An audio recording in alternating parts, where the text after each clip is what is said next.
Hello, hello. Hope everybody is doing well. I'm just getting set up. I will be there. I'm ready to go in just 1 second. Bear with me for a sec. I see we're still getting the chat issue. See if I can address that real quick. Okay.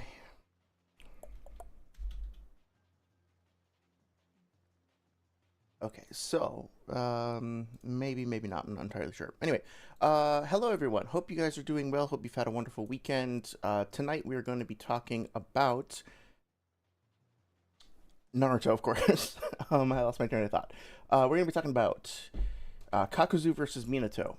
Recently, SwagKage and Noodles had a debate on Six's channel, like the last two, covering Kakuzu versus Minato this time. And I was there in the chat when it happened, which was kind of nice. It was nice to participate in it in real time, which I don't believe I was able to do. Certainly not the first time. I don't think I was able to make it the second time either. So this was like the whatchamacallit.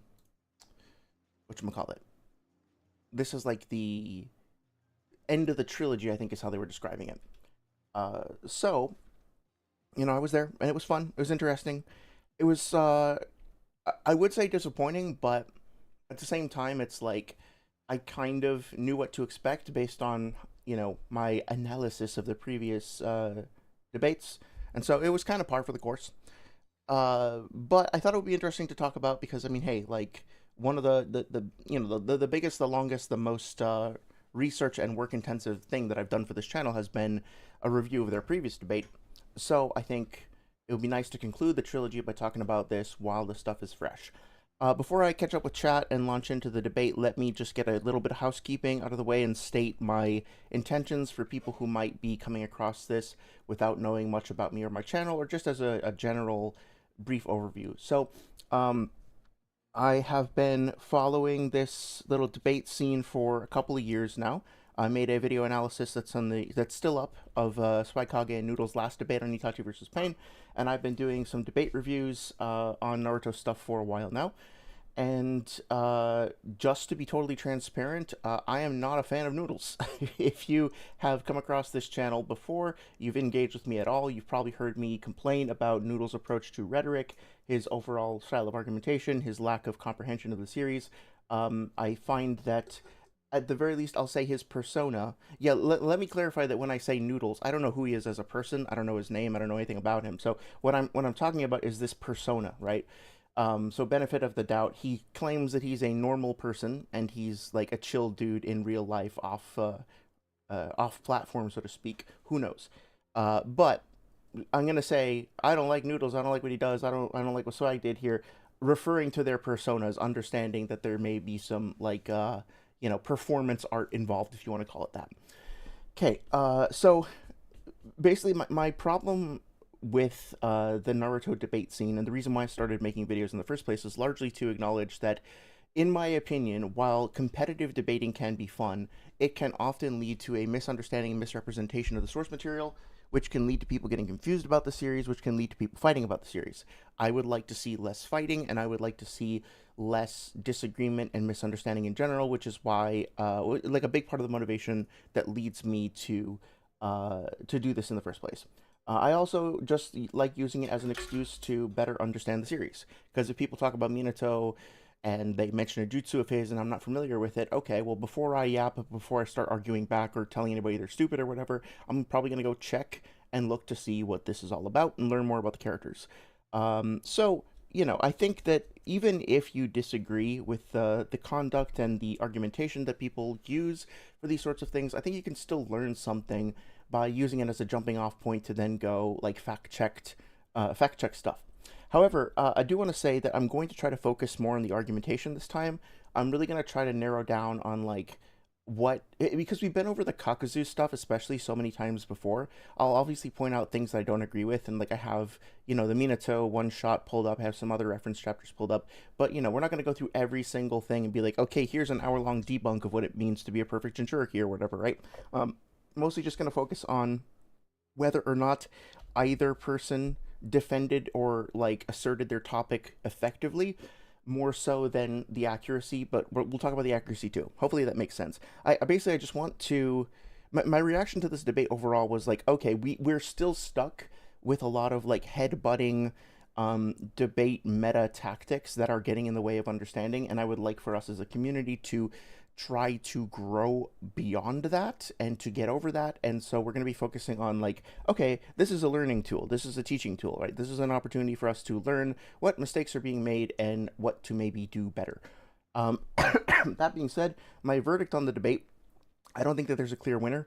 I listened back to it in full on Saturday, and obviously we're going to go through it tonight. And I really tried to separate myself from my own history with these people.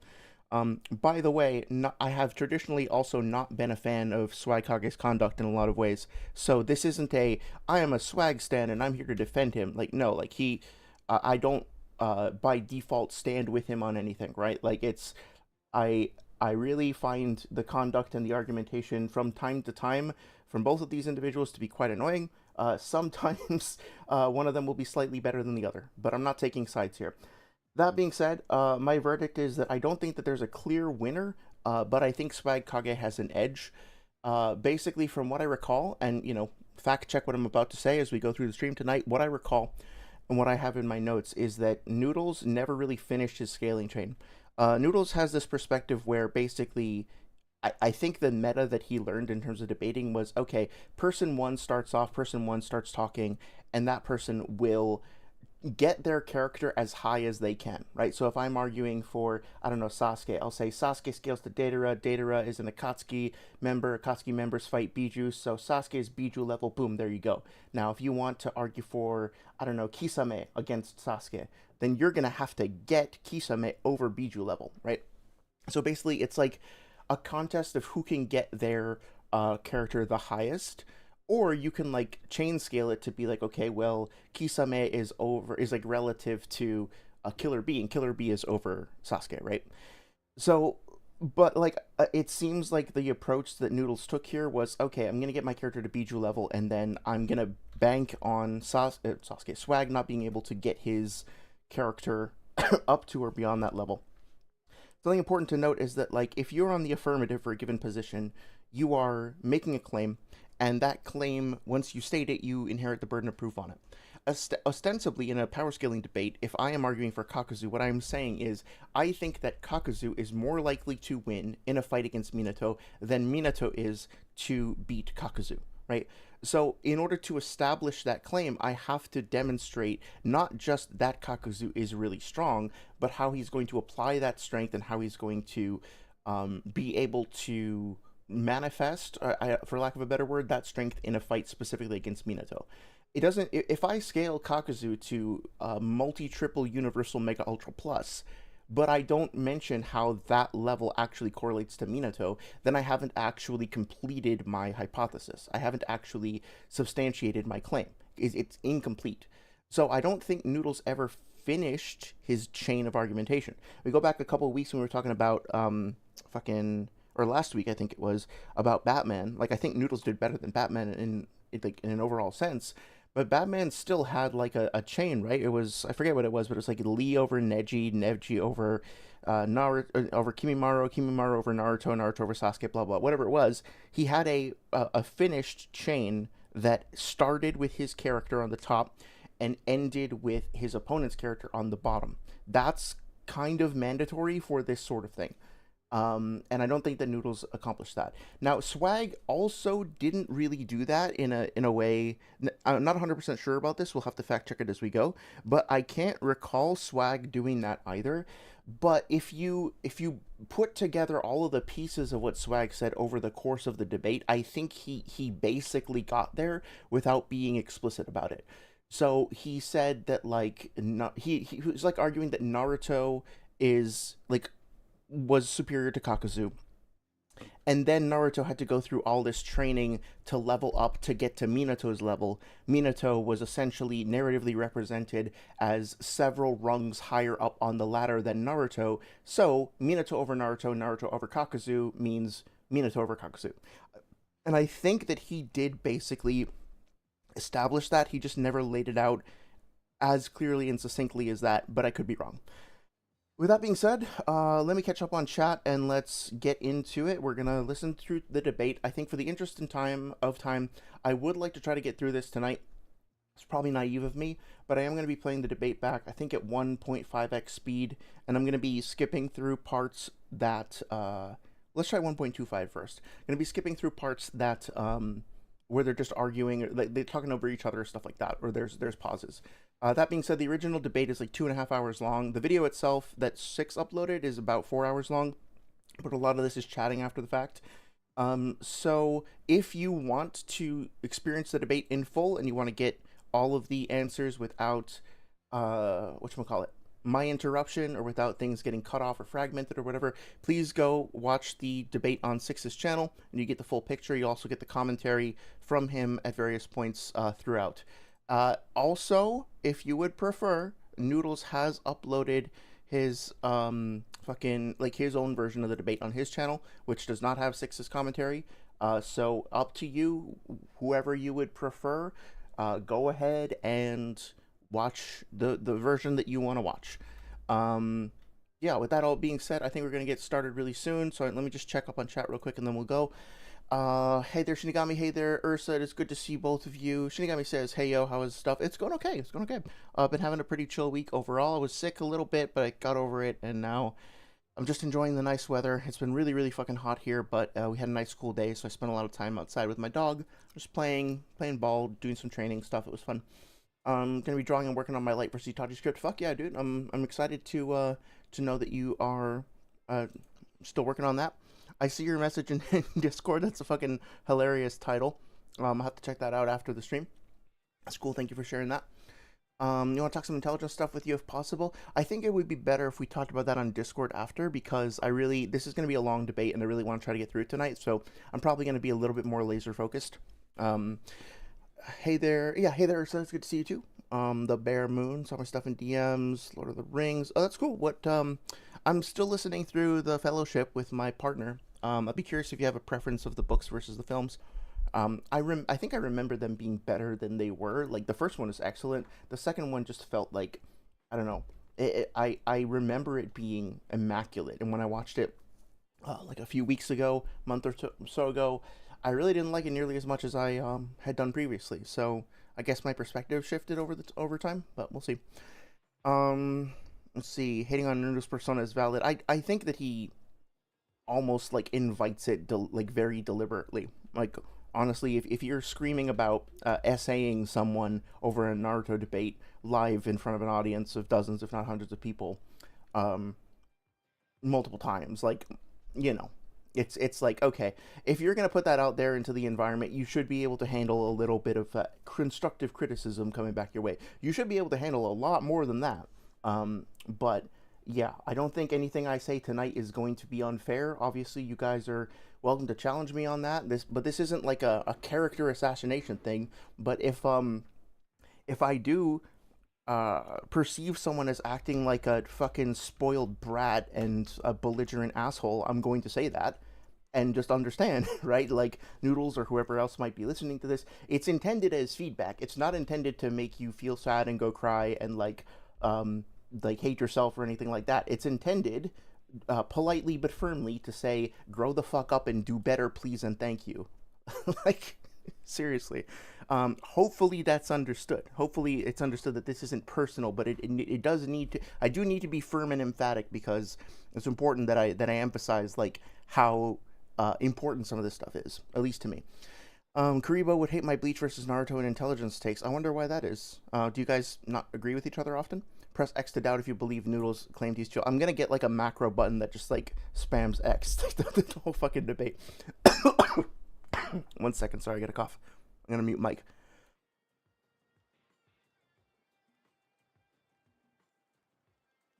Okay, sorry, I think I got some allergies or something, so if you hear me go silent for a couple seconds, it's probably just because I'm trying not to sneeze directly into the microphone, unless you're into that. But I doubt it. It's a lot of summons you need to draw. I need some of that motivation, and draw my main female character as a princess. That's cool. Yeah, well, consider yourself motivated. I hope to see what you make next, and I bet it's going to be great, and I hope you keep up with it. Shinigami says, Luna Ursa, when I see your PFP, I thought it was a duck. Now I see it's a cat and I feel silly. It's hard to make out when it's so small. I can't even really tell what it is, honestly.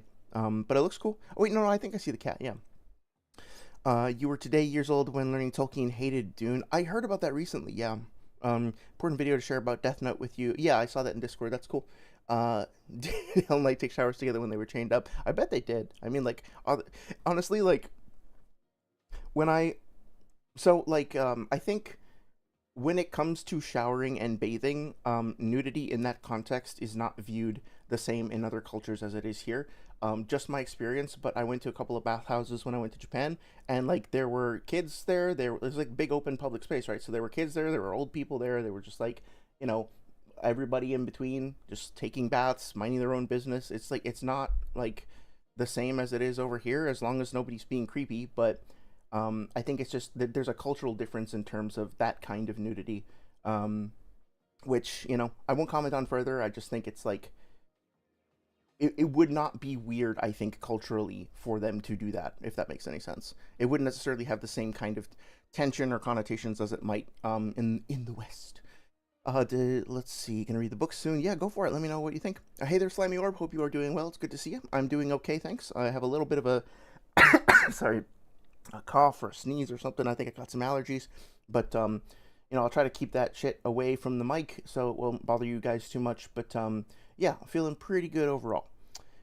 This cat in my PFP passed away. Oh no, I'm so sorry. I'm so sorry. I offer you my condolences. That's very, very sad. I'm sorry to hear that. L didn't just do it because he wants it. Bro just wants to make sure it pulls no tricks. I mean, it's a genius. Yeah. I don't think L is Japanese. No, but I mean, it was written within the context of from a Japanese perspective, I think is what I was trying to say. So I don't know. I feel like it just made it weird, but yeah, that's what I was trying to say. But yeah, my condolences. I lost a puppy. She wasn't a puppy at the time. She was 14, but I lost a dog that I had raised from a puppy a few years ago, and it was pretty devastating. And I'm still, whenever I think of her, I like miss her fiercely. So I hope you're doing okay with everything. Orb says I'm doing good. Decided to try a stupid idea since I learned about an offline wiki reader. I'm trying to see if I can get it for the Naruto wiki as a test. Oh, that'd be awesome. Honestly, like with all of the volatility around tech these days, I think it makes sense to have archives of stuff. It occurs to me that if Weeb Central went down, that I know there's other places like Manga Pill that I could rely on, but I should just make sure that I have hard copies of the entire series. I think I do in storage, but I should make sure that I actually have those, and also make sure that I have digitized versions of those as well. I'm not saying that I would ever download an entire manga from another website. I would never do something like that, but I definitely would want to have some form of digital copy just in case sites like that go down.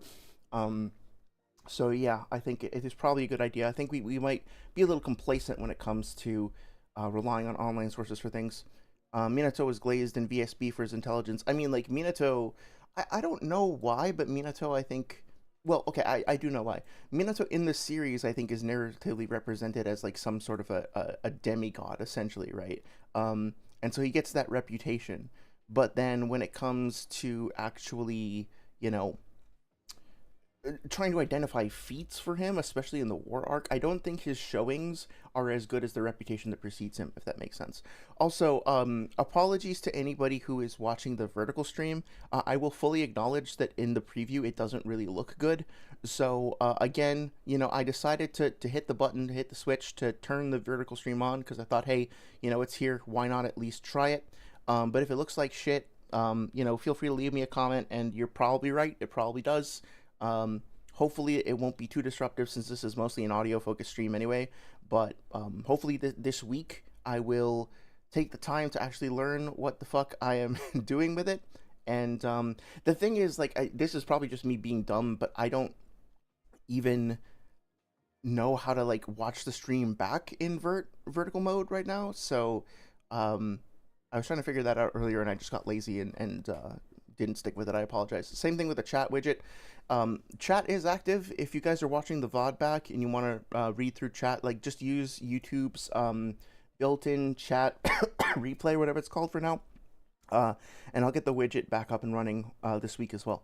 So, with that all being said, 6's channel, Minato versus Kakuzu, SwagKage versus Noodles. Let's get into it. If you're wondering about the gameplay footage in the background, 6 was playing Elden Ring. 6 and I think Clyde were doing the moderation slash. I don't know if they were judging specifically, but they were moderating anyway. And so 6 was streaming to his chat and was also like you'll hear him interject a few times. I think for the most part his mic was off. He wasn't talking directly to the debaters when he was doing that. But just a heads up if you hear a third person talking, it's probably 6. And then this chat over here in the upper right is 6's chat being replayed on his channel. Shinigami says, oh wait, I'm sorry. It seems that the fandom doesn't like the offline reader though, so having to steampunk a solution. Yeah, I wish I could help you more on that, but I'm not very like web savvy with that sort of thing. But let me know if it works out. I'd definitely be curious to hear more about that. And as for Shinigami, says feats though, call me featsman for intelligence scaly. Let me know if you can identify any like genuinely really great feats for intelligence from Minato. I think he has tactical like battlefield awareness and shit like that, but I don't know if he's coming anywhere near. Well, obviously nowhere near somebody like Shikamaru. And even when it comes to his jutsu innovation on the fly, he can coordinate really well with like Tobirama and stuff, but he doesn't have the level of innovation and trickiness, if that's the right word for it, that Naruto does. So I would actually put Naruto's intelligence in the battle context above his, but I think probably that Minato has greater academic intelligence from his reputation. I mean, if I remember correctly, he like was the youngest person to ever graduate from the academy, or he graduated the youngest when he graduated, or he had the highest scores, or some combination of those things, right? So he is a genius, but we don't like by reputation. We just don't see it that much in the series, I feel like. Okay, so let's get started. Let me know if the audio sounds good. I'm gonna try to err on the side of it being louder rather than quieter, but if it's too loud, let me know. Okay, I'm gonna stop delaying. 3, 2, 1, go. Who goes first? I'll go first. I'll lead the dance.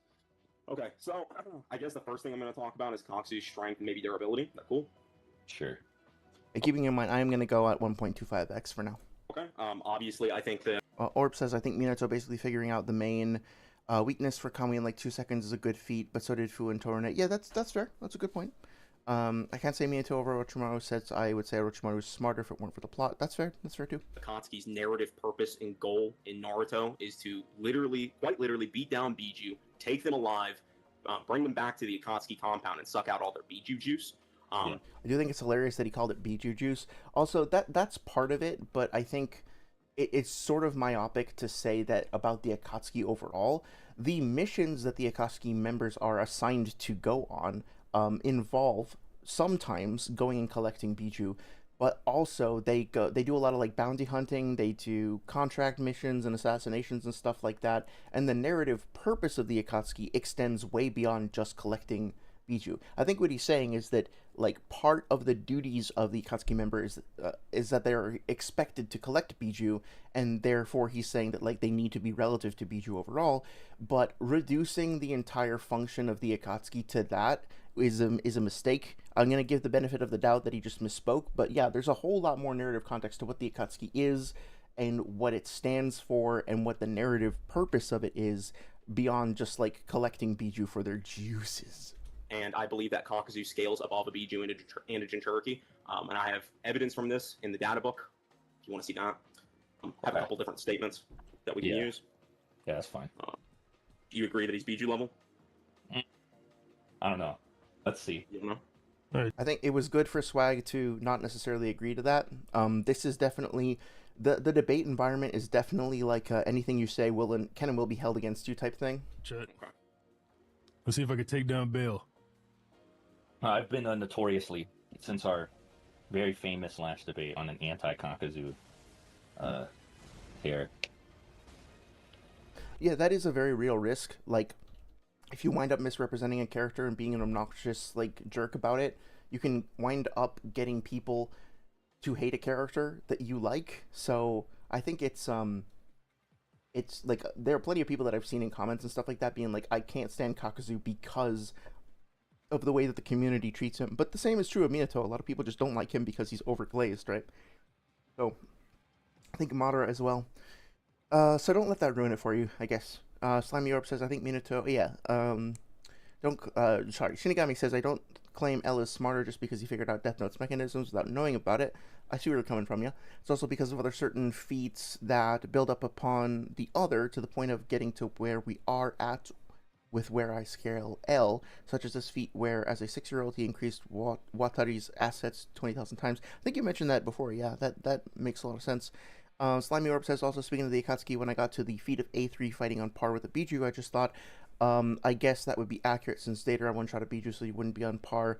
I know what the lore meant, but still, yeah, I know what you mean, right? And then it's like, I think all the Akatsuki members can obviously exhibit some form of relativity to at least some of the Biju, but saying that that any given Akatsuki member is necessarily over any given Biju or Jinchuriki or Biju Jinchuriki combo doesn't work, and all you need to do to test that is just be like, okay, Sasuke was an Akatsuki member, and so were his 3 companions when they went and fought Killer Bee, and they fucking got their ass handed to them, right? And like, if Sasuke had gone alone and Killer Bee had been like going all out, like, well, I think he was going all out. Like if Sasuke went alone, like he would have died. If Karin, an Akatsuki member, went alone, he would have died. And so just go through the list and be like, okay, using Killer Bee as an example, just go through the list and be like, do we really think that Karin just, not Karin, excuse me, Konan and Two-Tone Zetsu and fucking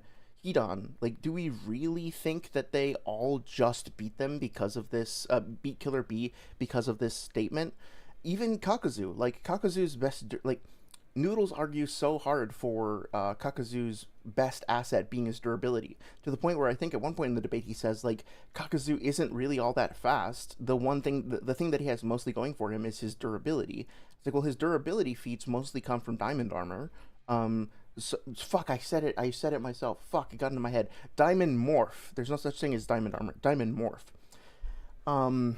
And so, like, okay, Diamond Morph's biggest weakness is lightning style jutsu, which Killer Bee is replete with. So can Kakuzu even demonstrably take on Killer Bee? But then people will say, like, okay, well, Killer Bee is obviously an exception because, like, he's the best one. Like, the best one of what? The best one of the Biju Jinchuriki, right? So, you know, it starts to get into a gray territory where, like, I've heard people like Noodles try to redefine what an Akatsuki member or what a Biju and Jinchuriki even are, but definitionally, Biju and Jinchuriki include everything from like baby Naruto or like newborn Naruto with Kurama sealed inside him, all the way up to Naruto in Sage of Six Paths mode and into Boruto.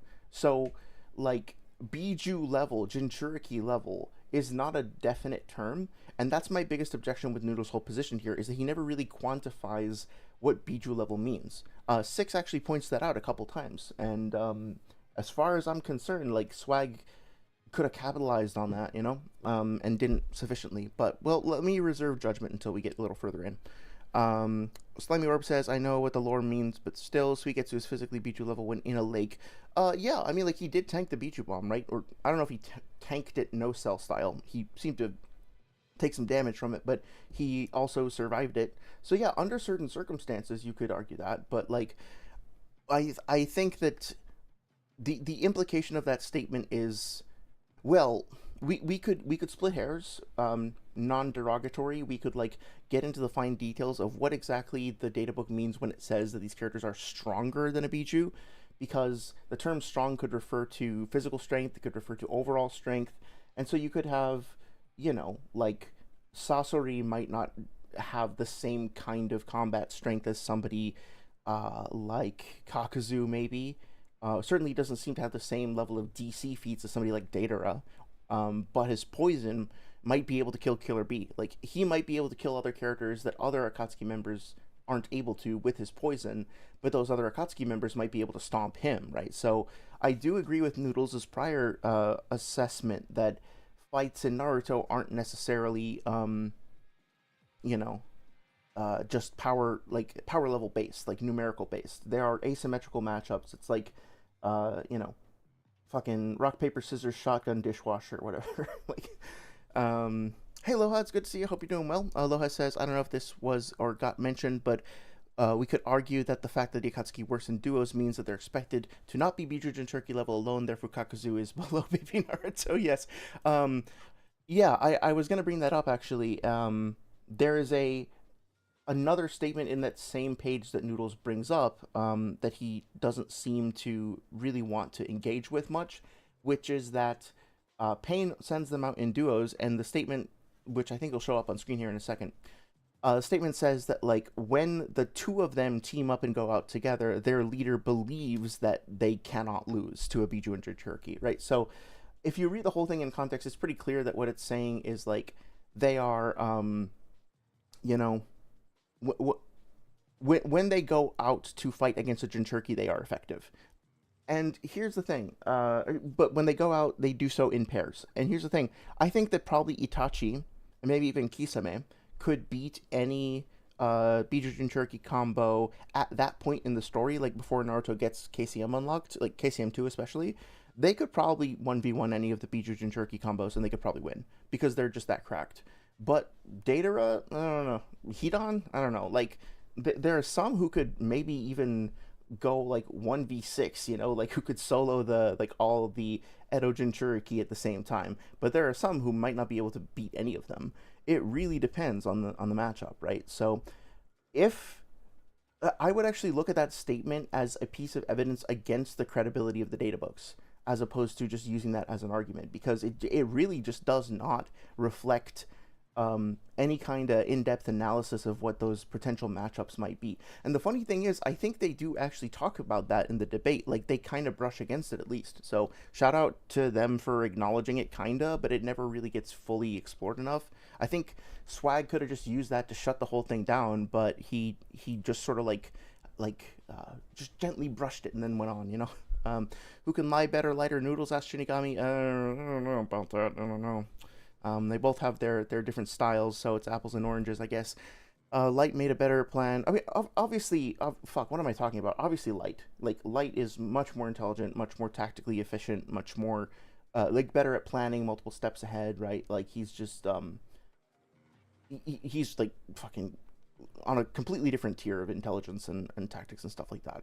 So, not that I condone lying, but lying effectively takes a great degree of social intelligence and manipulative ability, I guess you could say, depending on the person that you're lying to. Again, I do not condone lying, just to be very fucking clear, but, like, I guess you could argue that it's a skill like anything else if you want to quote-unquote do it well.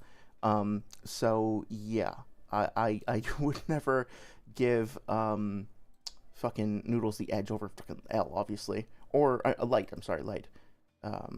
Light made a plan so good it literally debunked all the preponderance of evidence pointing to him and Misa being Kira. Yeah, exactly. Barely survived a Biju bomb, says Slimy Orb, but I mean he managed to stop Yuki's movement. Yeah, but like both of those things apply. Let's see. He is physically on par with Yuki, but can't handle any of the jutsu.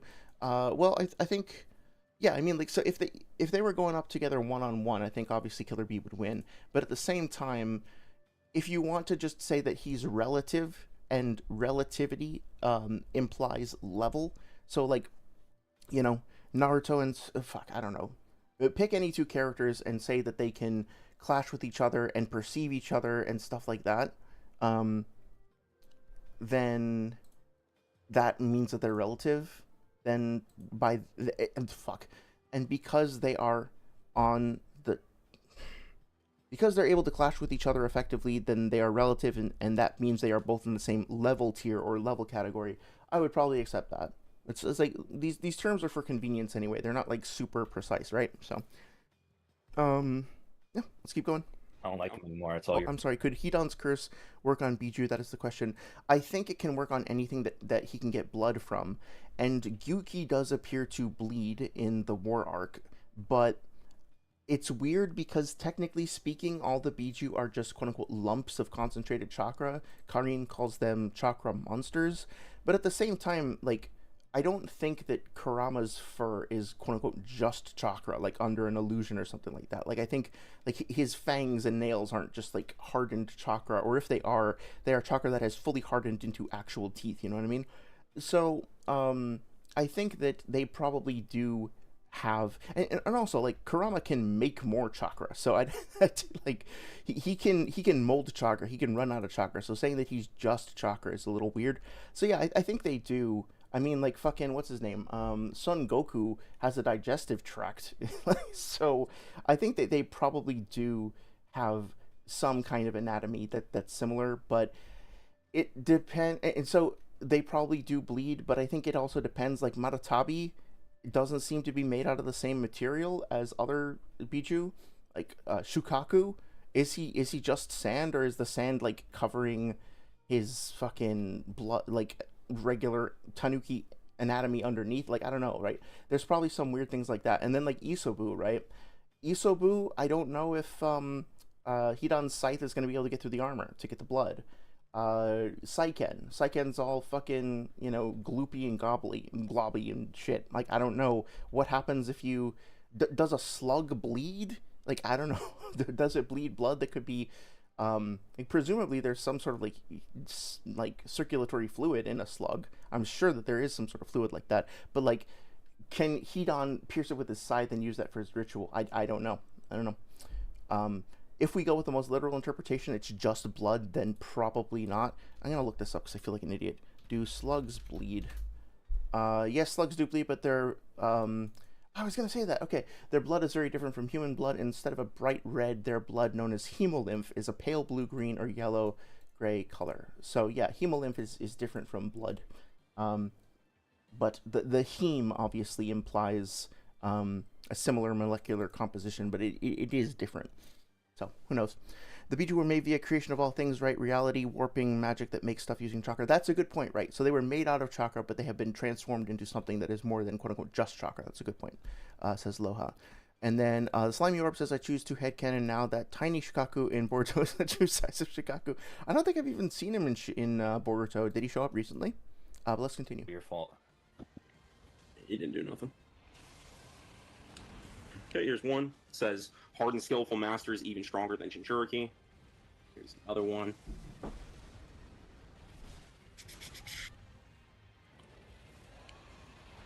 Second. This comes from Rhino Show.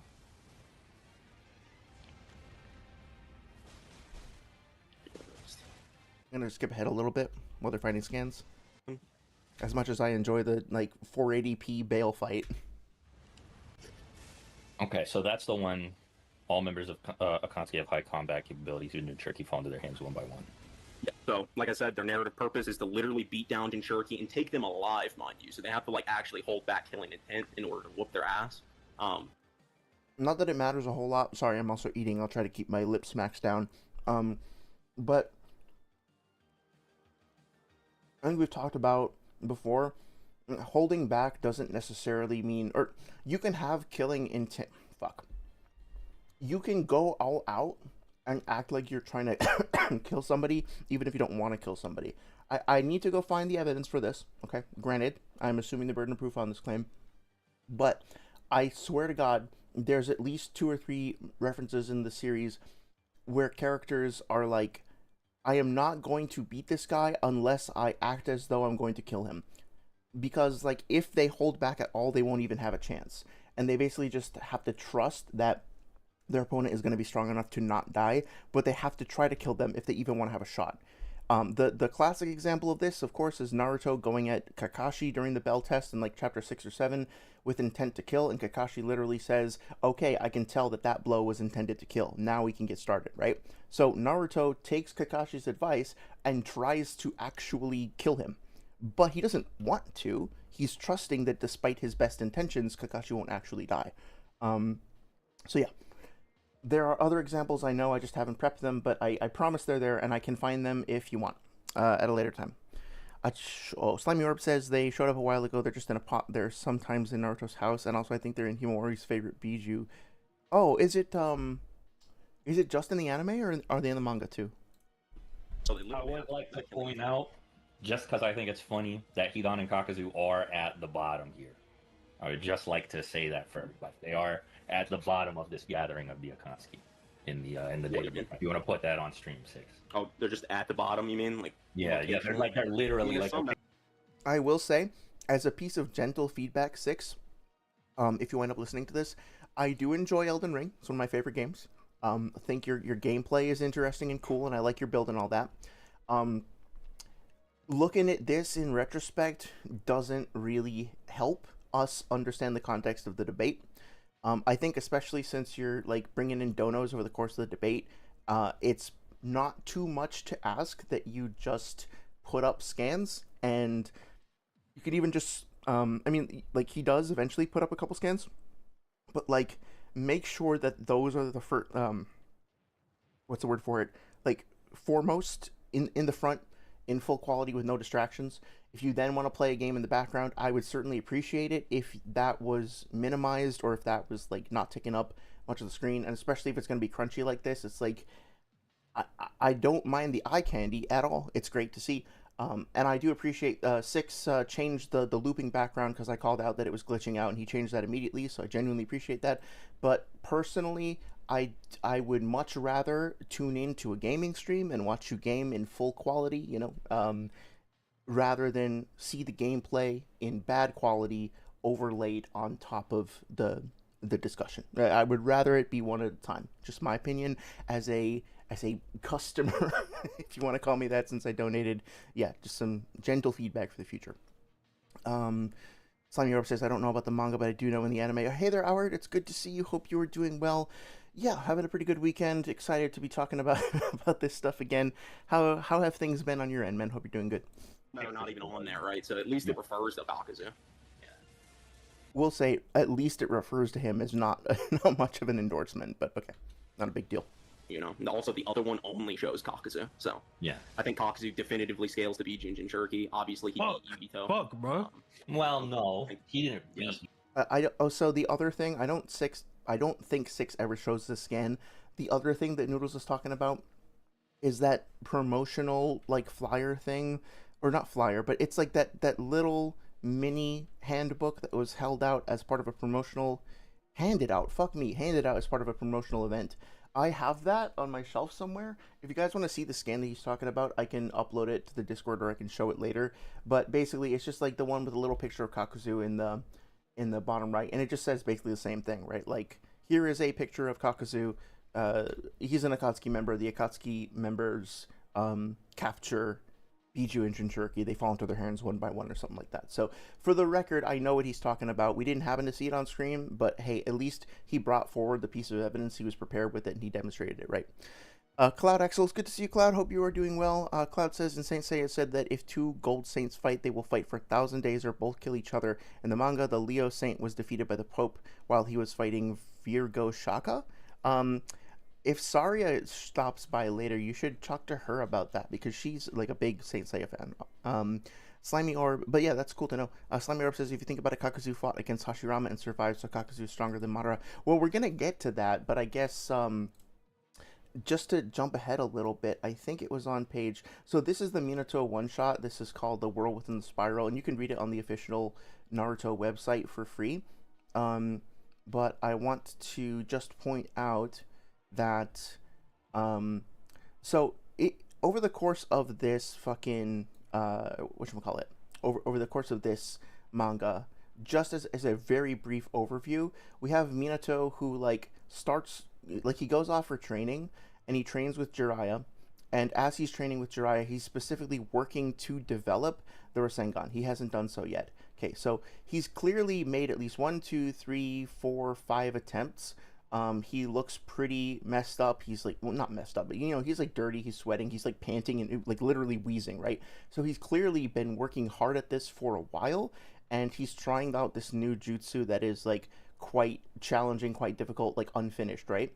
And then he has this conversation, nice visual symbolism and throwback with the dual popsicle thing. And then he figures out how to make the Rasengan for the first time, and then after a short wait, Kushina shows up, right? So what Jiraiya says, you should rest while I'm gone. He's on another mission, right? So he leaves, and then it looks like Minato is just packing up and getting ready to go, right? So this is like right after this, after Minato was fatigued and panting and wheezing, and then developed a new jutsu. Then Kushina shows up, And right after she shows up, they have a brief conversation, and then immediately Kushina goes into like the bijufication state, as fucking Minato puts it. Right, Minato gets knocked the fuck back and slashed across his chest. It's a little hard to tell with all the black lines and everything in the way, but you can tell he's got like a big gash right across his midsection, right? And so he's fatigued, he's wounded, he's probably bleeding from that. And then he comes in with the sealing jutsu, and what he does specifically is he uses a sealing jutsu to augment the tetragram seal that has already been on Kushina. So a big theme of this, like a narrative theme of the world within the spiral, is like overlapping and intersecting and spiraling and whirling, like concentric circles essentially. So like this is Kushina and Minato's strength combining, obviously. But then look at what Kurama says here, right? Kurama says, a most powerful shinobi ranking alongside first Hokage Hashirama. Now, you might question why, like, what the fuck Kurama even knows about this, but remember, Hashirama was the person who, like, sealed and captured fucking Kurama in the first place, right? And also, unless I'm deeply mistaken, Kurama was, his first Jinchuriki was Mito, and Mito was the wife of Hashirama. So if anyone knows Hashirama's power, it would be, oh yeah, also Kurama fought against Hashirama while he was controlled by Madara. So, you know, Kurama might be one of the most qualified people still alive to comment, directly on Minato's strength, and he's saying, yeah, this guy is Hashirama level. So given that Hashirama I lost my train of thought. Given that Hashirama fought Kakuzu and defeated him, I feel like this is a pretty strong argument right here. But this is the point, right? So Minato is fatigued and wounded, and even in that state, he gets called Hashirama level by fucking Kurama, to paraphrase. I don't remember why we got on that. I just wanted to mention this briefly because we're going to come across it later. So now we have the context over here. Minato also gets, like...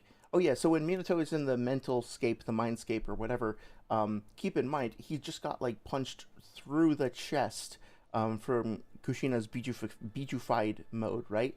And so when he does this this feat, right, when he clashes with Kurama's incomplete Biju bomb over here, just keep in mind, like, yeah, Kurama is behind the seal, Kurama is being held down in place by the chains, you know, Kurama's not in his full rampage mode or whatever, but at the same time, Minato is fatigued, he's using this jutsu officially for the first time, he's wounded egregiously, like he's severely fucked up from 2 major wounds, and he still manages to do this on his first official use of the Rasengan. So, like, let's not downplay him too much as we get to the rest of this debate.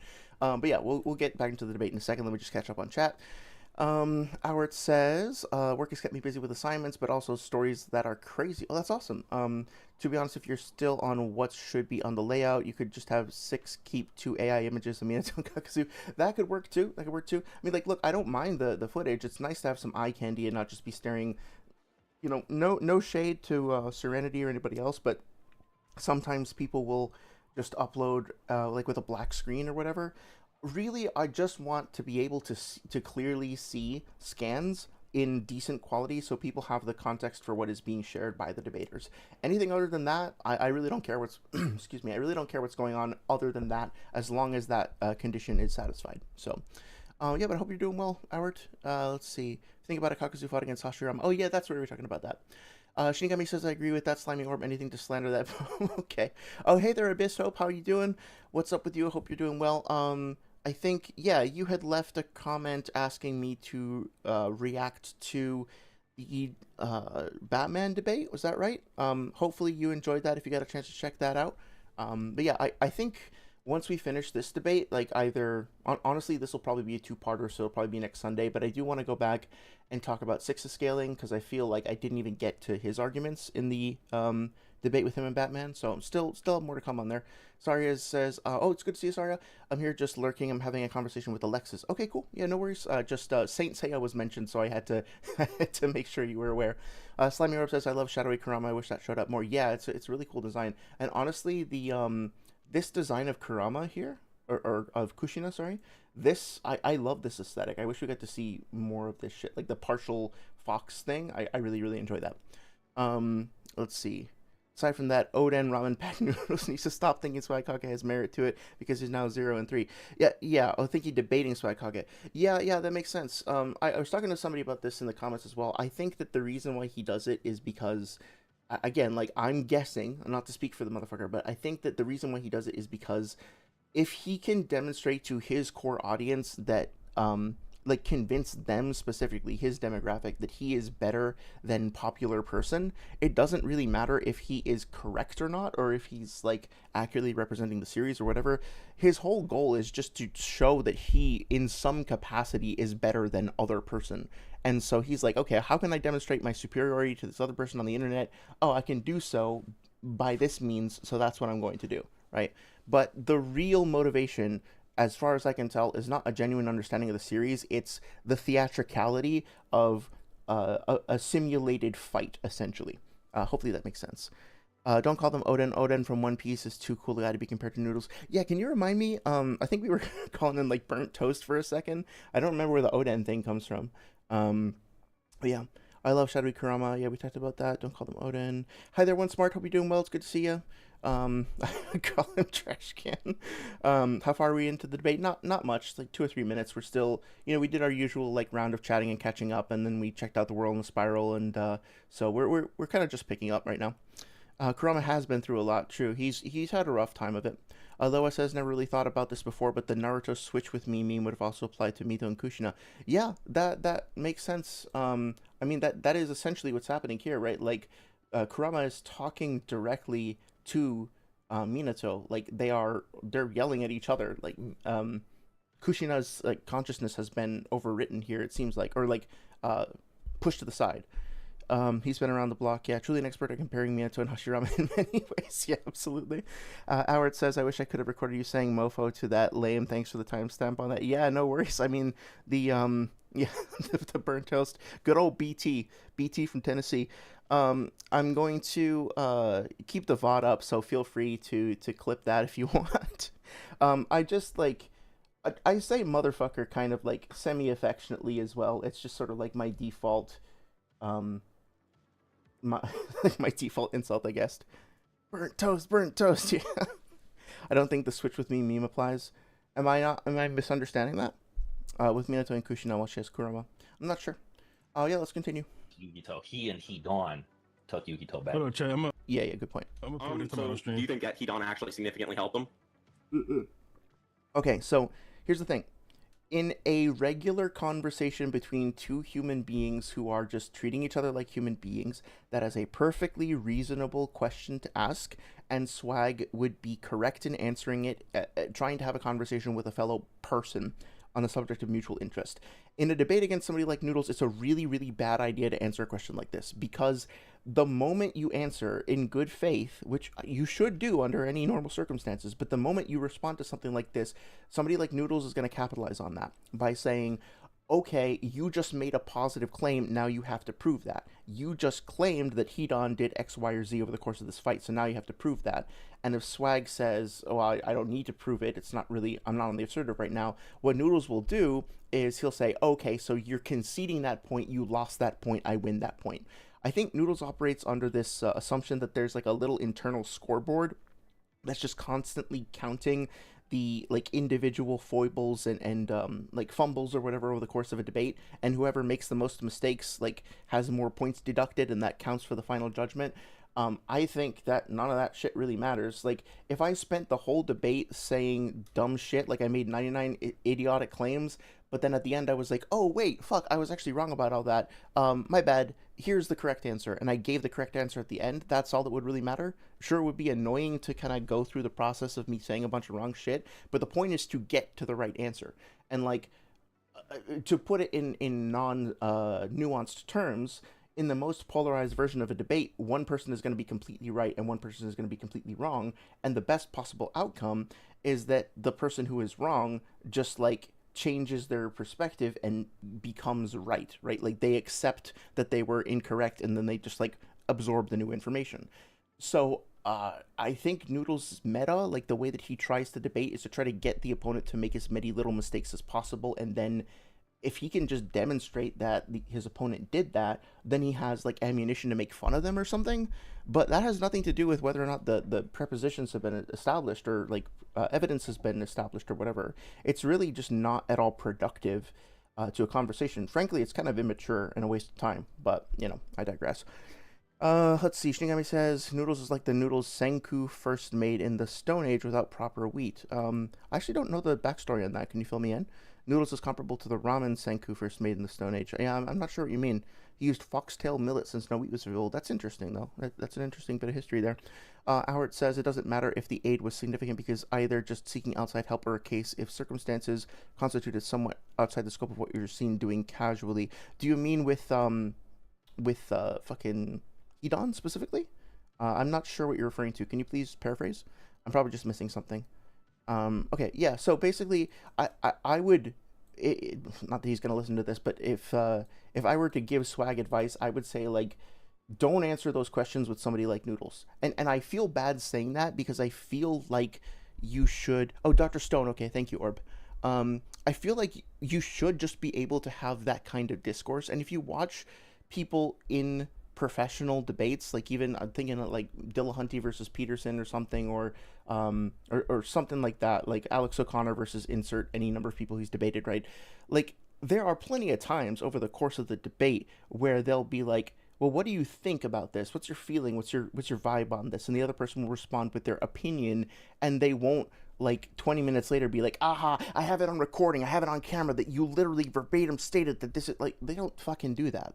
Like real debaters don't actually act like this. So, but unfortunately, if you go up against people like I guess like Andrew Wilson comes to mind, maybe Ben Shapiro, there are going to be people who do try really hard to just like lay traps for you, and then to make the debate about whether or not their traps were effective, because it's not like an evaluation genuinely of the source material or whatever. It's just trying to make you look bad for their audience. That's the point. And so if you detect that that's what your interlocutor is doing, don't give them any fucking ammunition. Don't help them dig a hole for you, right? If that makes sense. Howard says like if base Goku is Hidan and Kakuzu versus Mu. Do you mean Fu or do you mean Yukito? Oh, Maratabi? Yeah, okay, I see what you mean, yeah. If base Goku is seen as stronger than base Vegeta, but a situation comes where Goku needs Vegeta's aid or he's not having an easier time to deal with case Vegeta aid, then yes, it's not BG. Yeah, so like, this is the thing, right? Unfortunately, we just don't know anything really about what happened over the course of that fight. I think, like, based on a performance, that Kakuzu probably is a more effective fighter overall and is stronger and has better jutsu and stuff like that. But also, in the fights that we do see Hidan and Kakuzu fight together, sometimes Hidan will do the work, sometimes Kakuzu will do the work, sometimes they will split up and attack different people, but also sometimes they attack together in tandem. And Hidan has that whole line when they're about to attack Kakashi, where he says, okay, I guess we'll go with the usual, right? So they have, and I think in the data books is referred to their routine or something, or one of them says like, Kakashi, you're the first person to ever avoid this routine or something like that. So they have a dual routine where they work in tandem. So to some extent, there is precedent for either of them fighting solo, and there is precedent for either of them fighting together as a team. And because of that, and because of the fact that most of the fucking fight happens off panel, we just don't really know to what extent either character played a role. Based on my understanding of the series, we get specific callouts when characters 1v1 the Biju and Jinchuriki, right? Like, we see when fucking Datara goes to fight Gaara. He's like, okay, I'm going off on my own now, right? We, fucking... not Kisame. Kisame obviously is on his own, but, like, Kisame says to Itachi, like, I fought this dude, Roshi, and he hurt me with his, like, corrosion style, but it wouldn't have been a problem for you, right? So, I think what makes most sense to me, knowing Kakuzu and Hidan, is that they probably fought together, off and on. They probably traded in and out. They probably did some combo attacks. and probably Kakuzu like took the brunt of like I would guess that he did a lot of the clashing directly with Yugito and wore her down, and then Hidan probably came in and got her blood or something like that. But that's just my headcanon, right? Like, because that's really all I can offer. We just don't have context for what happened. Let's see. In the Discord, okay, I'll check it out afterwards. I think it describes Noodles well, which is sad. I love after ramen. Yeah, I fucking love ramen. Shinigami call him burnt toast if you want to make noodles look dumb. Yeah. Gets mad over fictional power scaling. Yeah. I do too, but I get mad because of like something that I love is getting lied about essentially, and then used as fuel for the fire for people to like yell at each other, which I hate. Kisame versus Roshi. Oh yeah, exactly. Right, like so Itachi could have tapped in at any time, but we don't have any evidence demonstrating that to be the case, right? So it really depends on how much information we are given. TOP Roshi is kind of strong for some reason. You mean Tournament of Power? It's impossible to say. That's the thing. It's not a feat for Kakuzu because we don't see what happened. But Yeah, exactly. I think it's less likely.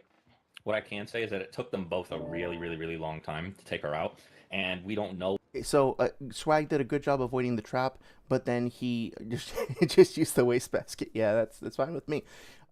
Swag did a good job of avoiding the trap, but he almost set himself up again by saying like it took a really, really, really long time. Okay, that's a positive claim, and Noodles could capitalize on that, being like, okay, show me that, right? I think from time to time they get into this, they do actually start talking like human beings, and they're like, okay, I'm not going to ask you to validate every single thing, let's just go back and forth. So that's great, it's good to see some of that.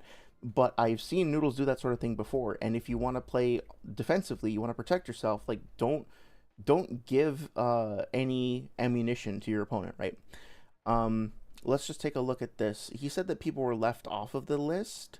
But Zetsu, Kisame, Konan, Deidara, Sasori, Itachi, Hidan, Kakuzu. Who got left off? Because Sasori and Deidara are here. These two are here. Who else is supposed to be here that's not? I mean, Orochimaru, but he's no longer a part of it. And Pain, but he has his own... Like, this is only one part of a 2-page spread, so Pain is, like, over here, if I remember correctly. Right, so... Who got left off? Who am I missing? Yeah, I wanted to point out also here on this scan, this is from the third data book, the Akatsuki, this is the thing that he says, hardened skillful masters even stronger than a Jinchuriki. They're wanted for, okay, they always operate in 2-man cells, and each member has a quota of 1 tailed beast to capture. It is their leader's belief that when 2 members team up, even a tailed beast or Jinchuriki will have no chance against them. So he has recruited members with unique specialities, such as human puppetry and clay bombs. Okay, so, again, like, Noodles, I think, is making a serious mistake by, looking at just this and not the whole thing. If you put it all together, it's very clear that what this means in context with nuance is that the Akatsuki members get sent off in pairs, and when they get sent off in pairs, the fucking, Pain thinks that they aren't going to lose, and they do have a very high success rate.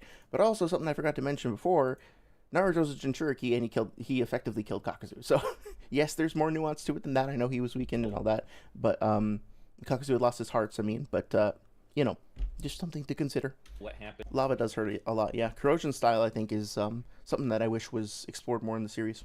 That's not true. For example, something that could have happened could have been Which that she shows that took a ran long out of time. Well, let me just say one thing that could have happened, for example, is she could have run out of time in her transformed Biju state, which we know is something that can happen. Naruto runs out. That's a good point. That's something I hadn't thought about before. But yeah, it could be the case that Yugito, given that both Kakuzu and Hidan have this immortality, various forms of quote-unquote immortality, I should say, they could have just, run out the clock on Yugito and outlasted her. Like, they could have literally just waited until she ran out of chakra and then just, poked her once, right? But I don't think that's what happened, but that would actually not contradict anything as far as I know that we know about the characters. You might think it's not likely, but it doesn't break the rules, so to speak. Out of time, linking with Kurama. So I don't really care if they outlasted her. The fact that Kakuzu can no sell her attacks puts him above her. He didn't no sell her attacks. He literally says I think that's pretty disingenuous, or at least incomplete, because First of all, we see Kakuzu get hit by Yukito's paw swipe and get pushed down to the ground. If you want to say that because we don't see him have any damage at the end of the fight, apparently, that he no-sold that attack, I could get where you're coming from, but again, like, we don't know what other attacks Yukito might have used on him over um, the course of the entire fight. So saying that I think that Noodles has this tendency to look at an individual feat and then pluralize it and generalize it, right? Like, Kakuzu fought Yugito, so he has fought Biju. He's stronger than Yugito, so he's stronger than Biju and Jinchuriki. He turns the singular one into a plural. And the same thing is happening here, right? Like, he tanked one of his attacks. Let's just say that he no-sold that particular attack. If you're not familiar with that term, a no-sell basically just means, like, you don't take any damage at all. It's basically like, this isn't where it comes from, but imagine, like, Cell, who's just gone perfect Cell mode, and, like, Krillin comes up to him, and he's, like, kicking him in the neck and punching him as hard as possible, and Cell literally just stands there, like, taking zero damage, like, not even flinching, right? That's what it means to no-sell something. So, in this particular instance, he's saying that Kakuzu no-sold that attack, and, okay, if that's the case, then demonstrably speaking, he no-sold one paw strike, and so he would need to demonstrate how strong that paw strike is for that to matter to his durability. And that's something that I don't think Noodles does effectively. In his previous debate on this subject, he argued that since Kakuzu was in the building where Yugito launched her fireball, that he would probably have gotten hit by the fireball. I disagree with that because he was clearly, like, pressed under the ground. There's no evidence that I can see that he actually got hit by the fireball, or even if he got, like, grazed by it, I don't see that he took, like, the full brunt of the force or anything like that. But even if that were the case, and he no-sold that as well, that would have identified two of Yugito's attacks that he no-sold. But Yugito has n number of other attacks, so you can't just say, like, categorically, if the implication here is that, like, he can't be hurt by Yugito, that is not demonstrated yet, right? Hopefully that makes some sense. After that fight, sir, no physical attack can harm him. He says that, like, when Kakashi takes one of his hearts, he's like, it's been a long time since this has happened. Okay, so Noodles doesn't put either of those pieces of evidence forward, at least in any way that I saw over the course of the debate. I think specifically what he says in the Viz translation is that physical attacks are virtually useless against me, and this is specifically after having activated Diamond Morph and having repelled a couple of attacks. I forget, I think it's Choji's Spiked Human Juggernaut, and the Paper Bombs and stuff like that. And then what was the other thing he said? That, like, when Kakashi takes one of his hearts, he's like, it's been a long time since this has happened. Okay, and that's also not accurate. Kakuzu says that it's been a long time since this happened after he loses two of his hearts. After the second one, it gets taken down, I think, by Shikamaru's, like, ploy or whatever. After that is when he says that, not after the first one, if I remember correctly. SwagKage could have just been like, okay, show me that, and then he could have disputed the evidence. I'm not going to get too, or disputed the positive claim. I'm not going to get too in the weeds going over all of the, like, backstory, like I said. But I just want you guys to understand the context for that. Those statements come from that fight, which is around chapter 340. Happened. So, like, implying, like, Yugito didn't even take hearts from him. He's completely undamaged at the end of this fight. His cloak isn't even dirty. Like, all the... Well, okay, I'll point out the fact that we don't know how much time elapsed between the end of their fight and when we see Kakuzu. So, the fact of the matter is that we don't know for sure if he did or didn't lose a heart. From a casual readership standpoint, my headcanon, my personal interpretation of this, is that Kakuzu was fine. I don't think he lost a heart, if I'm being honest. Like, I think he was probably fine. But from a debate standpoint, if you make the positive claim that he didn't lose a heart, and your evidence is we don't see any evidence that he did, that's essentially an argument from ignorance. You're saying because I don't see any evidence to the contrary of my position, I'm going to affirm my position. That's an argument from ignorance. The fact is that, like, him losing a heart and then like replenishing it during the Chiriku, like, Fire Temple fight, that would eliminate any contradiction about him having a full set of hearts later on. I'm pretty sure he got his Akatsuki cloak from somewhere, right? Like, he can probably replace it. More to the point, Noodles in his debate with Weeaboo Warrior a few years ago said, like, Weeaboo Warrior said that fucking Kakashi took 0 damage from Kakuzu's kick. And then Noodles said, well, just because we don't see any damage on the outside doesn't mean that Kakashi didn't take internal damage.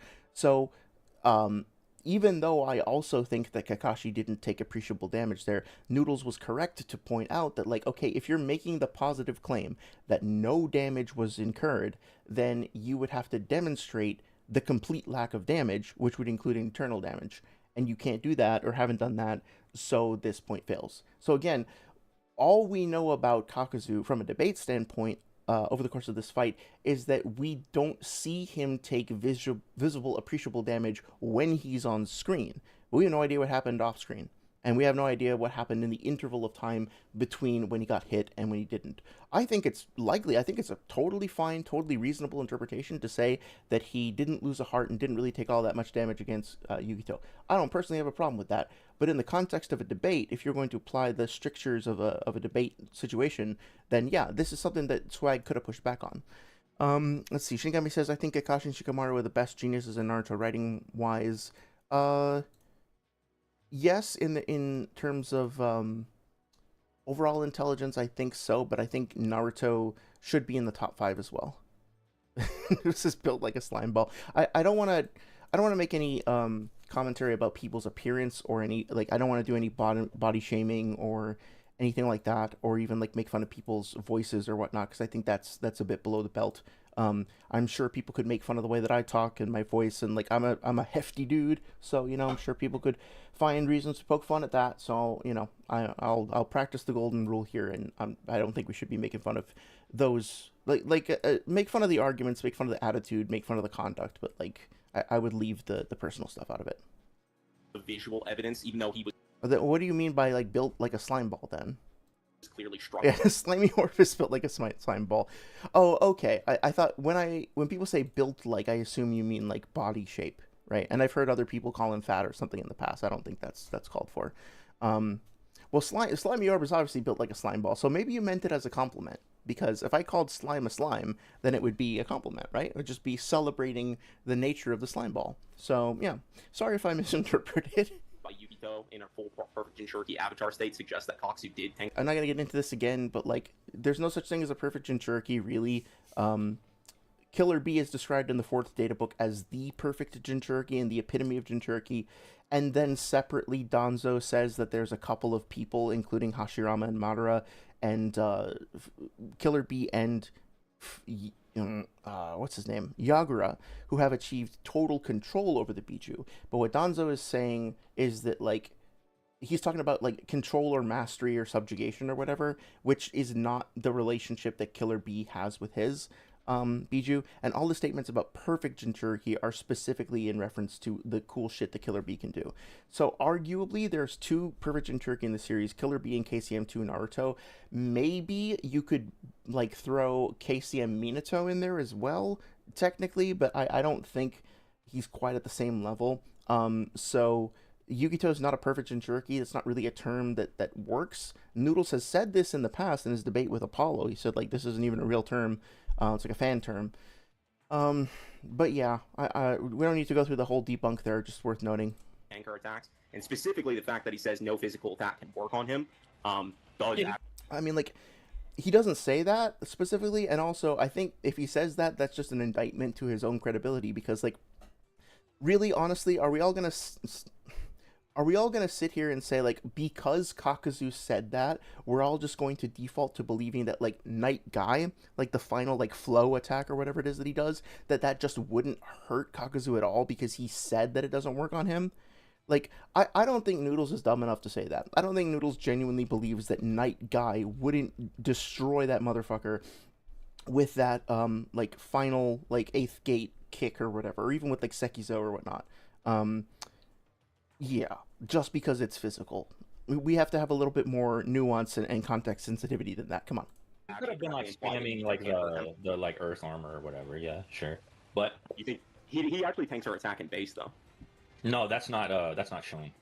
Yep. I'm gonna pretty soon I'm gonna stop pausing quite as much, but just for context, Noodles has now made the positive claim that Kakuzu was in base, meaning that he wasn't using Diamond Morph or even like Jiangu or anything else like that to tank the attack. Let's put Jiangu aside for a second. Actually, the thing is that, like, we don't see Kakuzu's whole body, so we don't know if he activated Diamond Morph on other parts of his body. All we know is that he didn't activate it on his hands. Now, again, personally, I think it's fine to say that he didn't use Diamond Morph there. I don't think that really creates any problems. But in a debate, you can, if you're going to make that as a positive claim, Swag could have been, and I think he does do this, right? He's like, okay, well, we don't actually see that. So Noodles' positive claim here in a debate context doesn't go through. Yeah, He could have activated the Earth Armor in the here. Yeah, show me this. Yeah, it's directly shown. Hold on.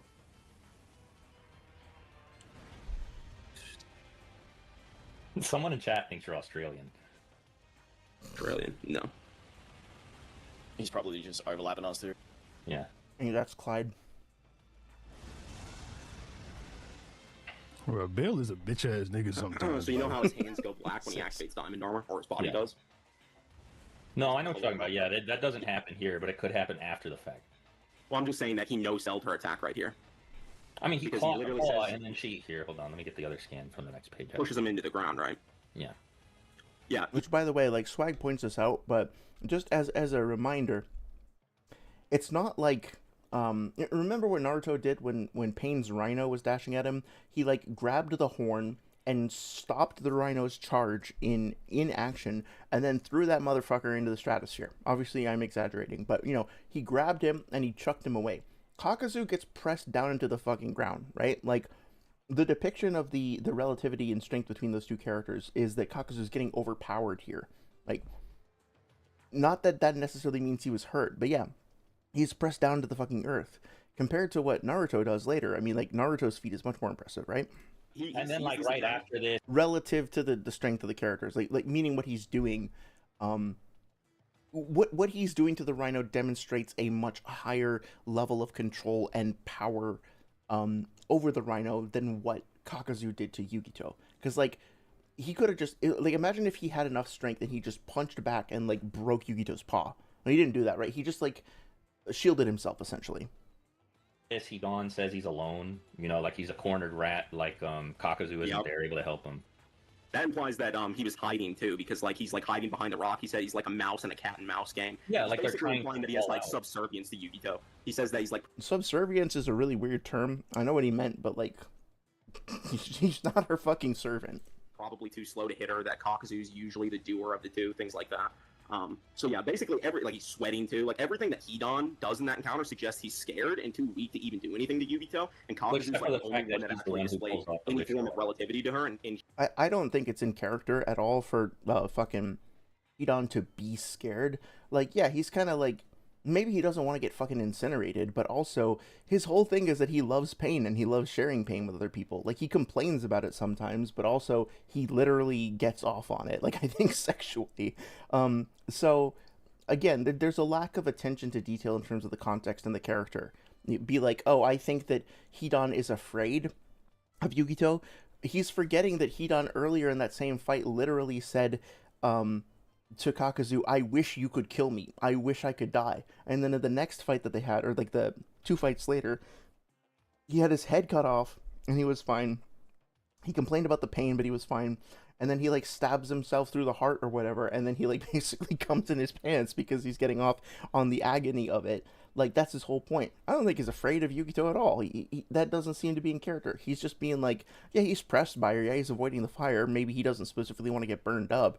But, I mean, looking at that and being like, okay, so Hidan is afraid of her, so he's not going to fight her, so Kakuzu does all the work. Like, I don't know, it's really myopic, I think.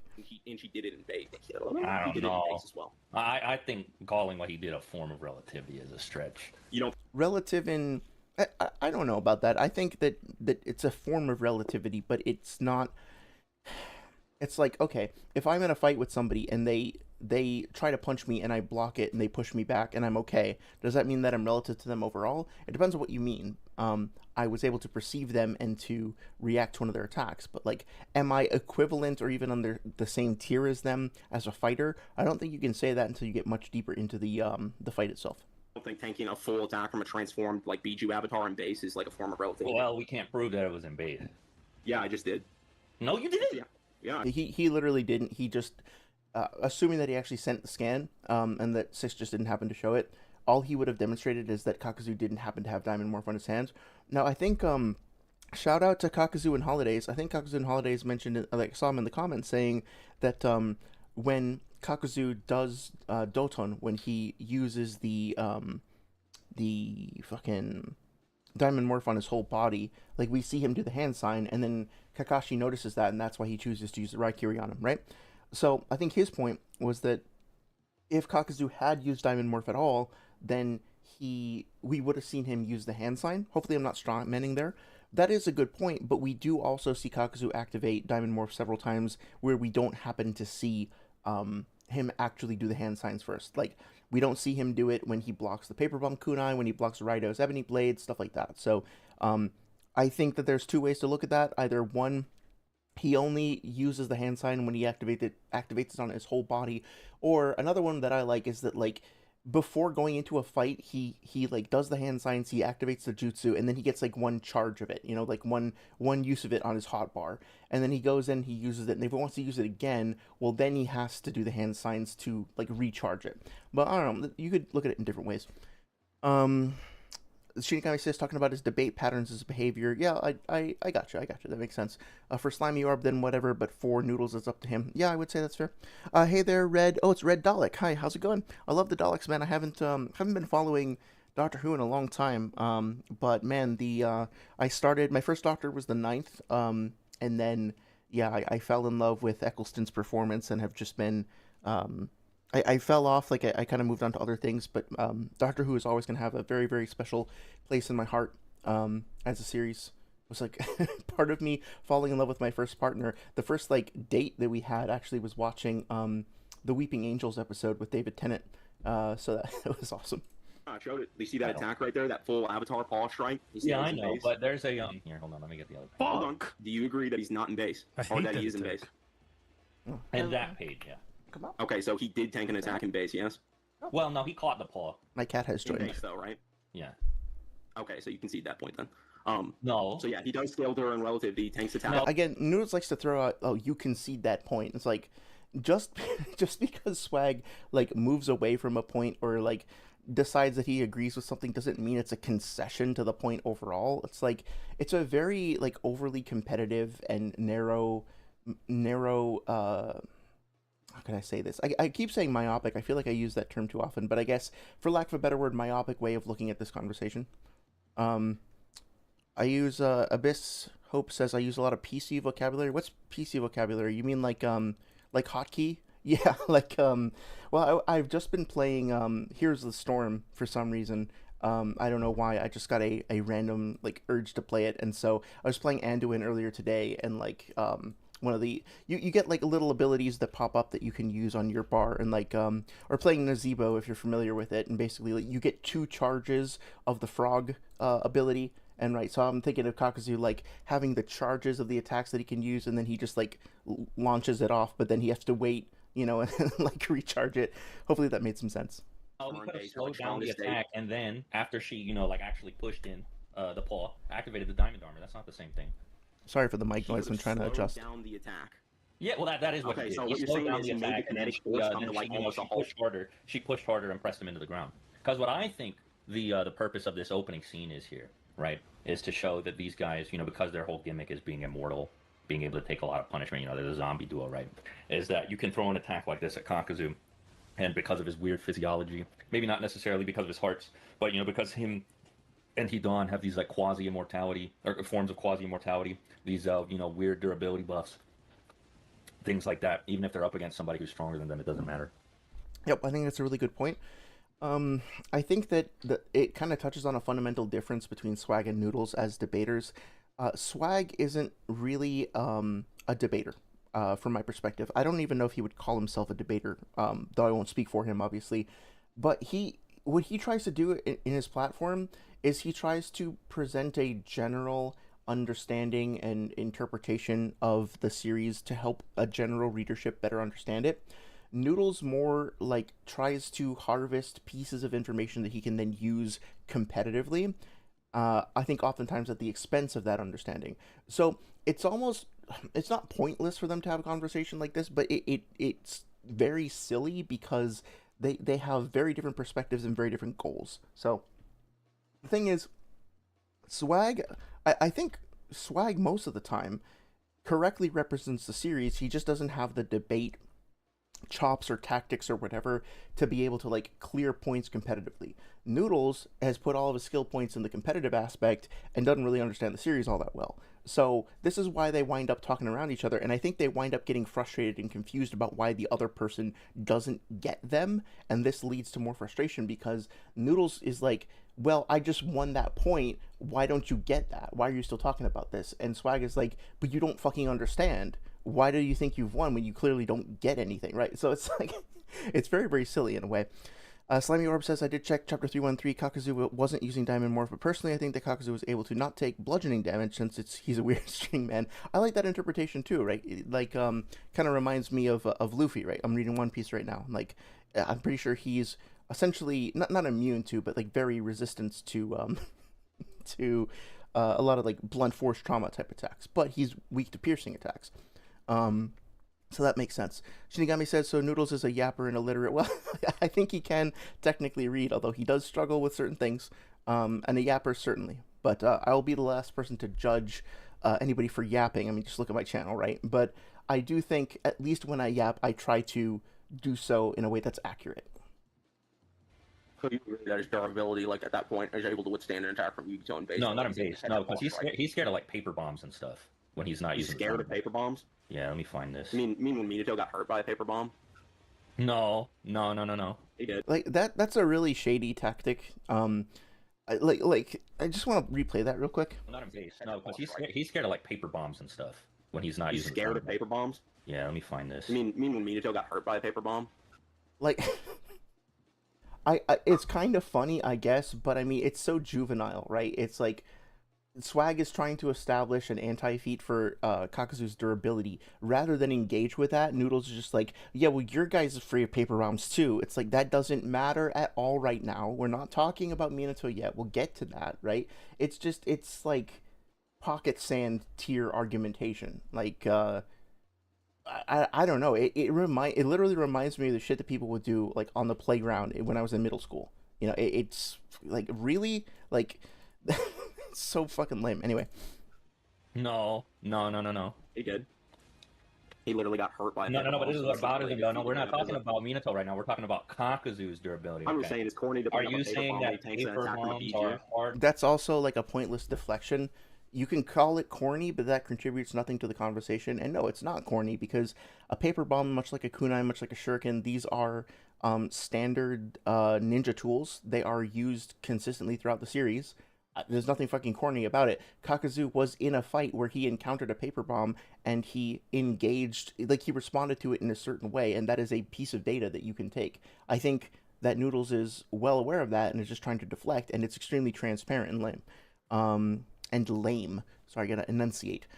Slimy Orb says paper bombs have nerdist scaling. They scale to make the plot work. I don't even know if they're all that like consistent in terms of how their power is represented over the course of the series. But they are tools that shinobi use, right? And they use them consistently, and they go all the way back to part 1, all the way through to the end of the series. I mean, like, obviously changes a bit, but Tobirama is using a form of paper bomb attacks. Obviously, it's like way different from just using a single paper bomb, but they're still relevant, even in the very, very end of the series.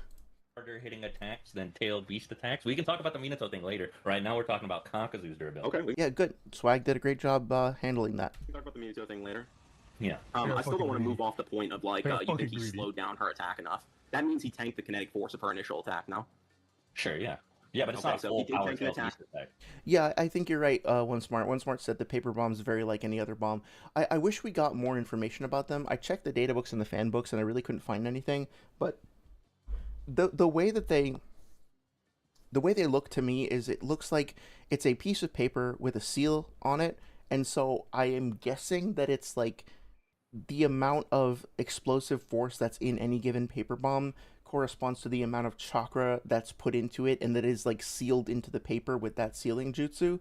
And so it would be a product of like how You know, like fucking Jiraiya seals the Amaterasu in the scroll, right? So like in Naruto, I'm talking about like when we first see the Amaterasu burn through the wall of the Rock Toad, in part one, when Itachi and Kisame show up to try to collect Naruto, right? So like in Naruto, for whatever reason, however you think it works, like powerful jutsu can be sealed inside pieces of paper with sealing jutsu. So I think the way that they work is that like depending on the amount of chakra and the skill and the level of the sealing jutsu that's put into the piece of paper, that determines the amount of explosive force that the bombs have.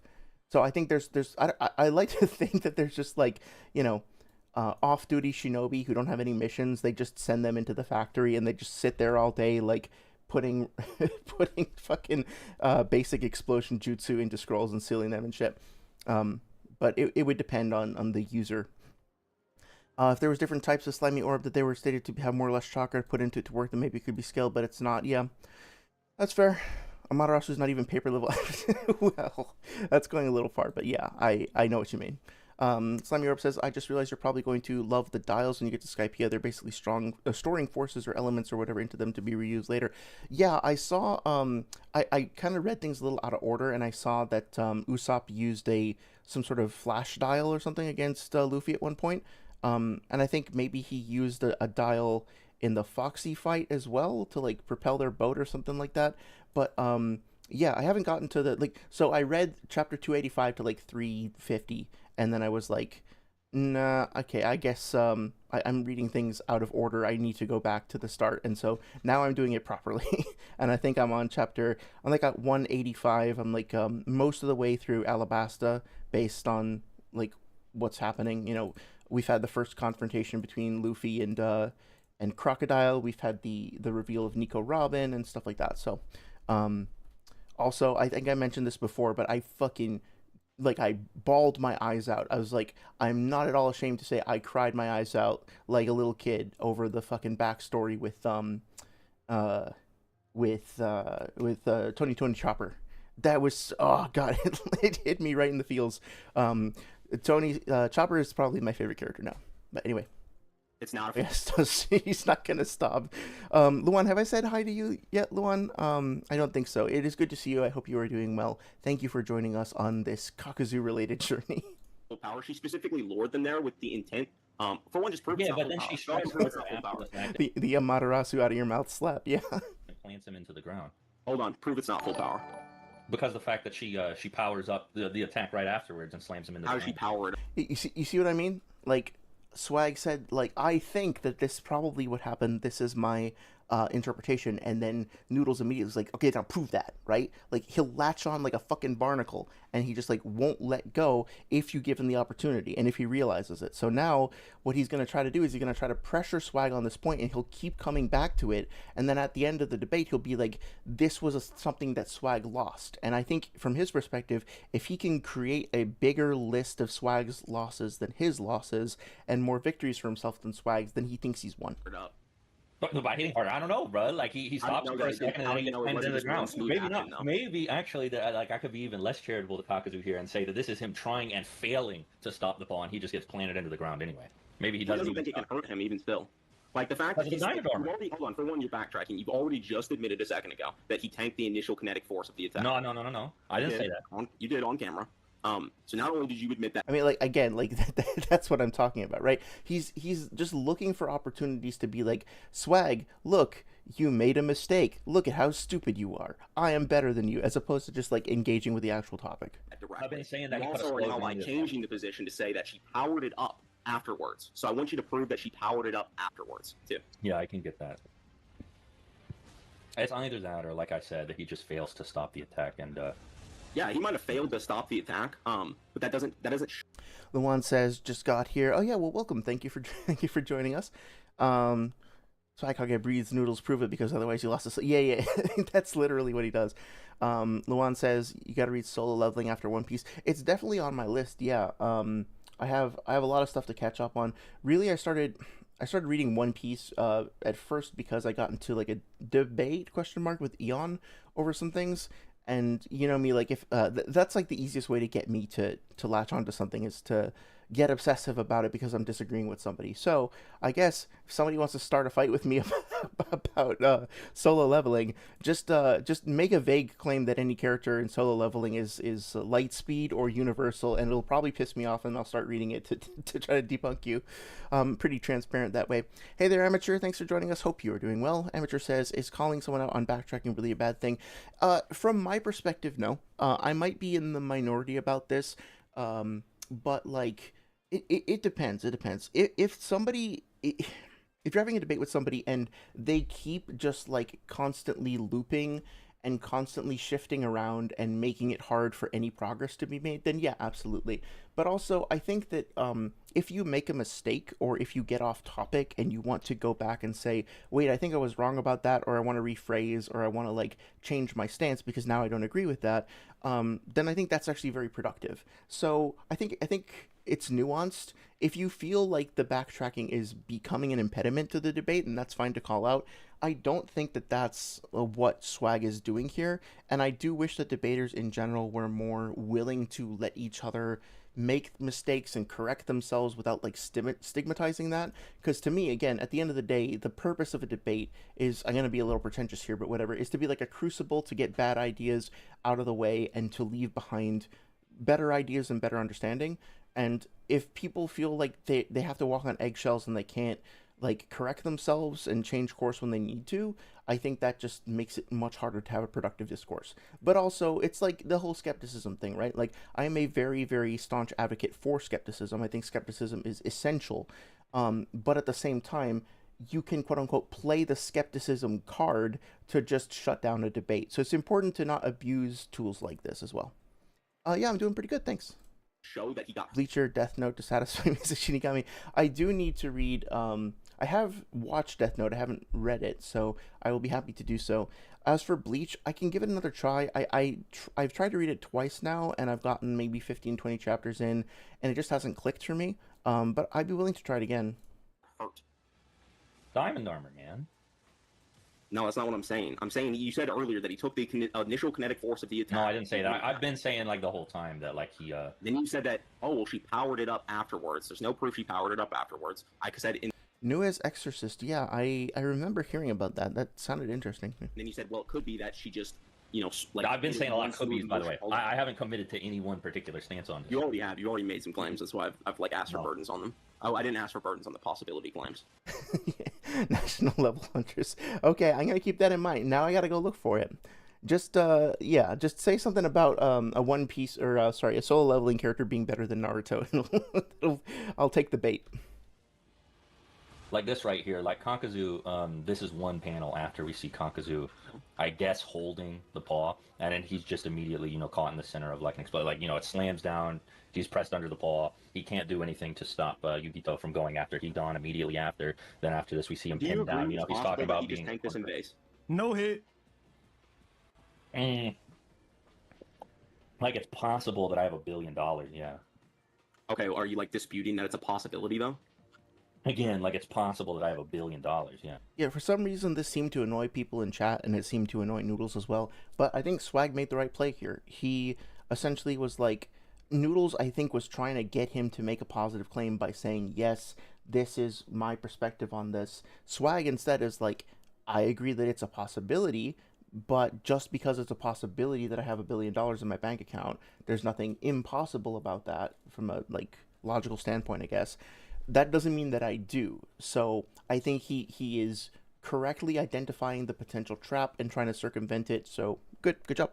That same argument could be applied to your possibility arguments from earlier, but that's just a well, no, I'm just saying. Well, the reason why the possibilities that I'm offering as counterexamples to your narrative here shouldn't be held to the same standard is I'm offering alternative explanations for something that you are trying to assert as an absolute truth. No, you're trying to say Kakuzu is no, my current argument is that you agree it's withstand. No. Let me finish.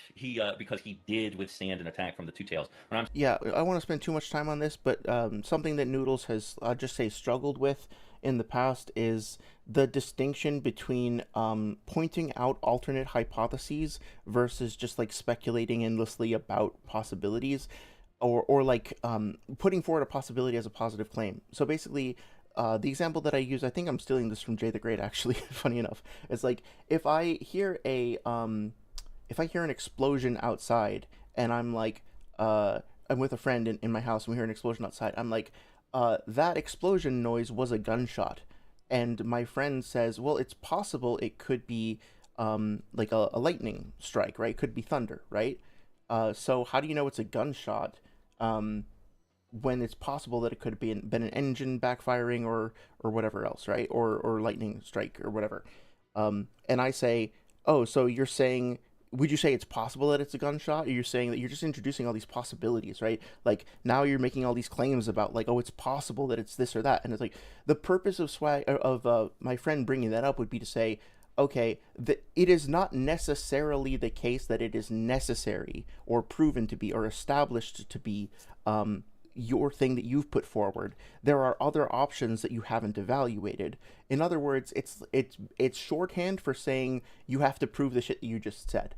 And this is one of those areas that I think sometimes the debate meta gets in the way of like just how people talk to each other like well-adjusted people. Because I think if you take the competitive aspect out of there, like Noodles probably understands what Swag is saying. He's just referring to the fact that there are other things to consider, but within I think the debate forces people into this super competitive framework or mindset or whatever, where they're like, oh fuck, I can capitalize on that, right? But it's really annoying to me. Byakuya over Itachi. Okay, I think I'm gonna take that bait. Is that for Bleach, right? The one says, anyway, there's something that doesn't sit right with me about Chome being top 3 anything. Oh yeah, let me know. Let me know what you think. I don't know much about Chome as a character, but I would be curious to learn more for sure. Shinigami says, for every death I get in this TF2 game. Oh, you're playing TF2? Yeah, I think didn't we talk about that before? I think I mentioned that I tried to get good at Scout, but I can only ever really do well as Heavy or Medic. Hope you're having fun. Newest Exorcist says one smart does have a character with frost clones that have lightspeed regeneration. Oh, that's cool. That sounds really awesome. You'll drop a Bleach over Naruto take. Okay, yeah, that'll get me into it for sure. Suzaku from Nue's Exorcist is over Yamamoto. Okay, interesting. Suzaku, I think, is a character that's also referenced in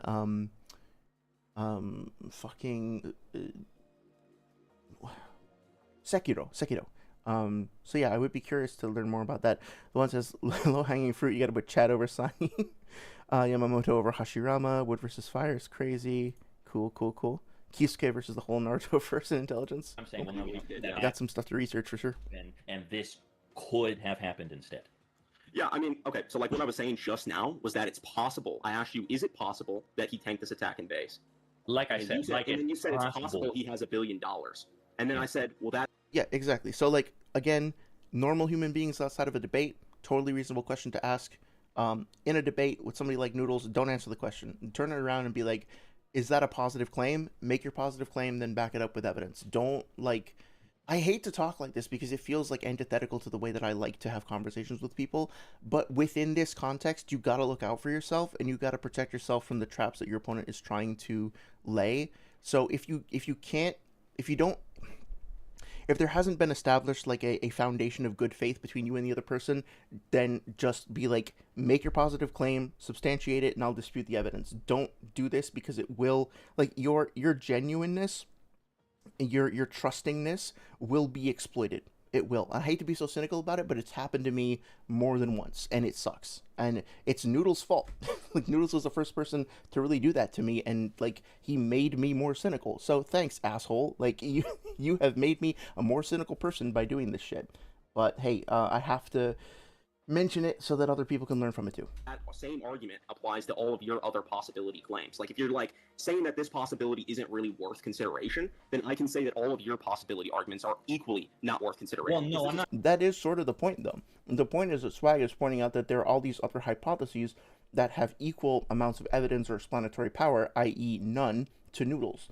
If Noodles' claim has the same amount of evidence behind it as any of these other things, that just goes to establish that Noodles' position hasn't been established yet. So this is correct. I'm not saying that it's not worth consideration. Hold on, I'm just saying this is a possible interpretation of what could be happening here. Because we see him in base, I think it's in base. What's funny is about your interpretation is there's no evidence for it. So I actually have the better possibility.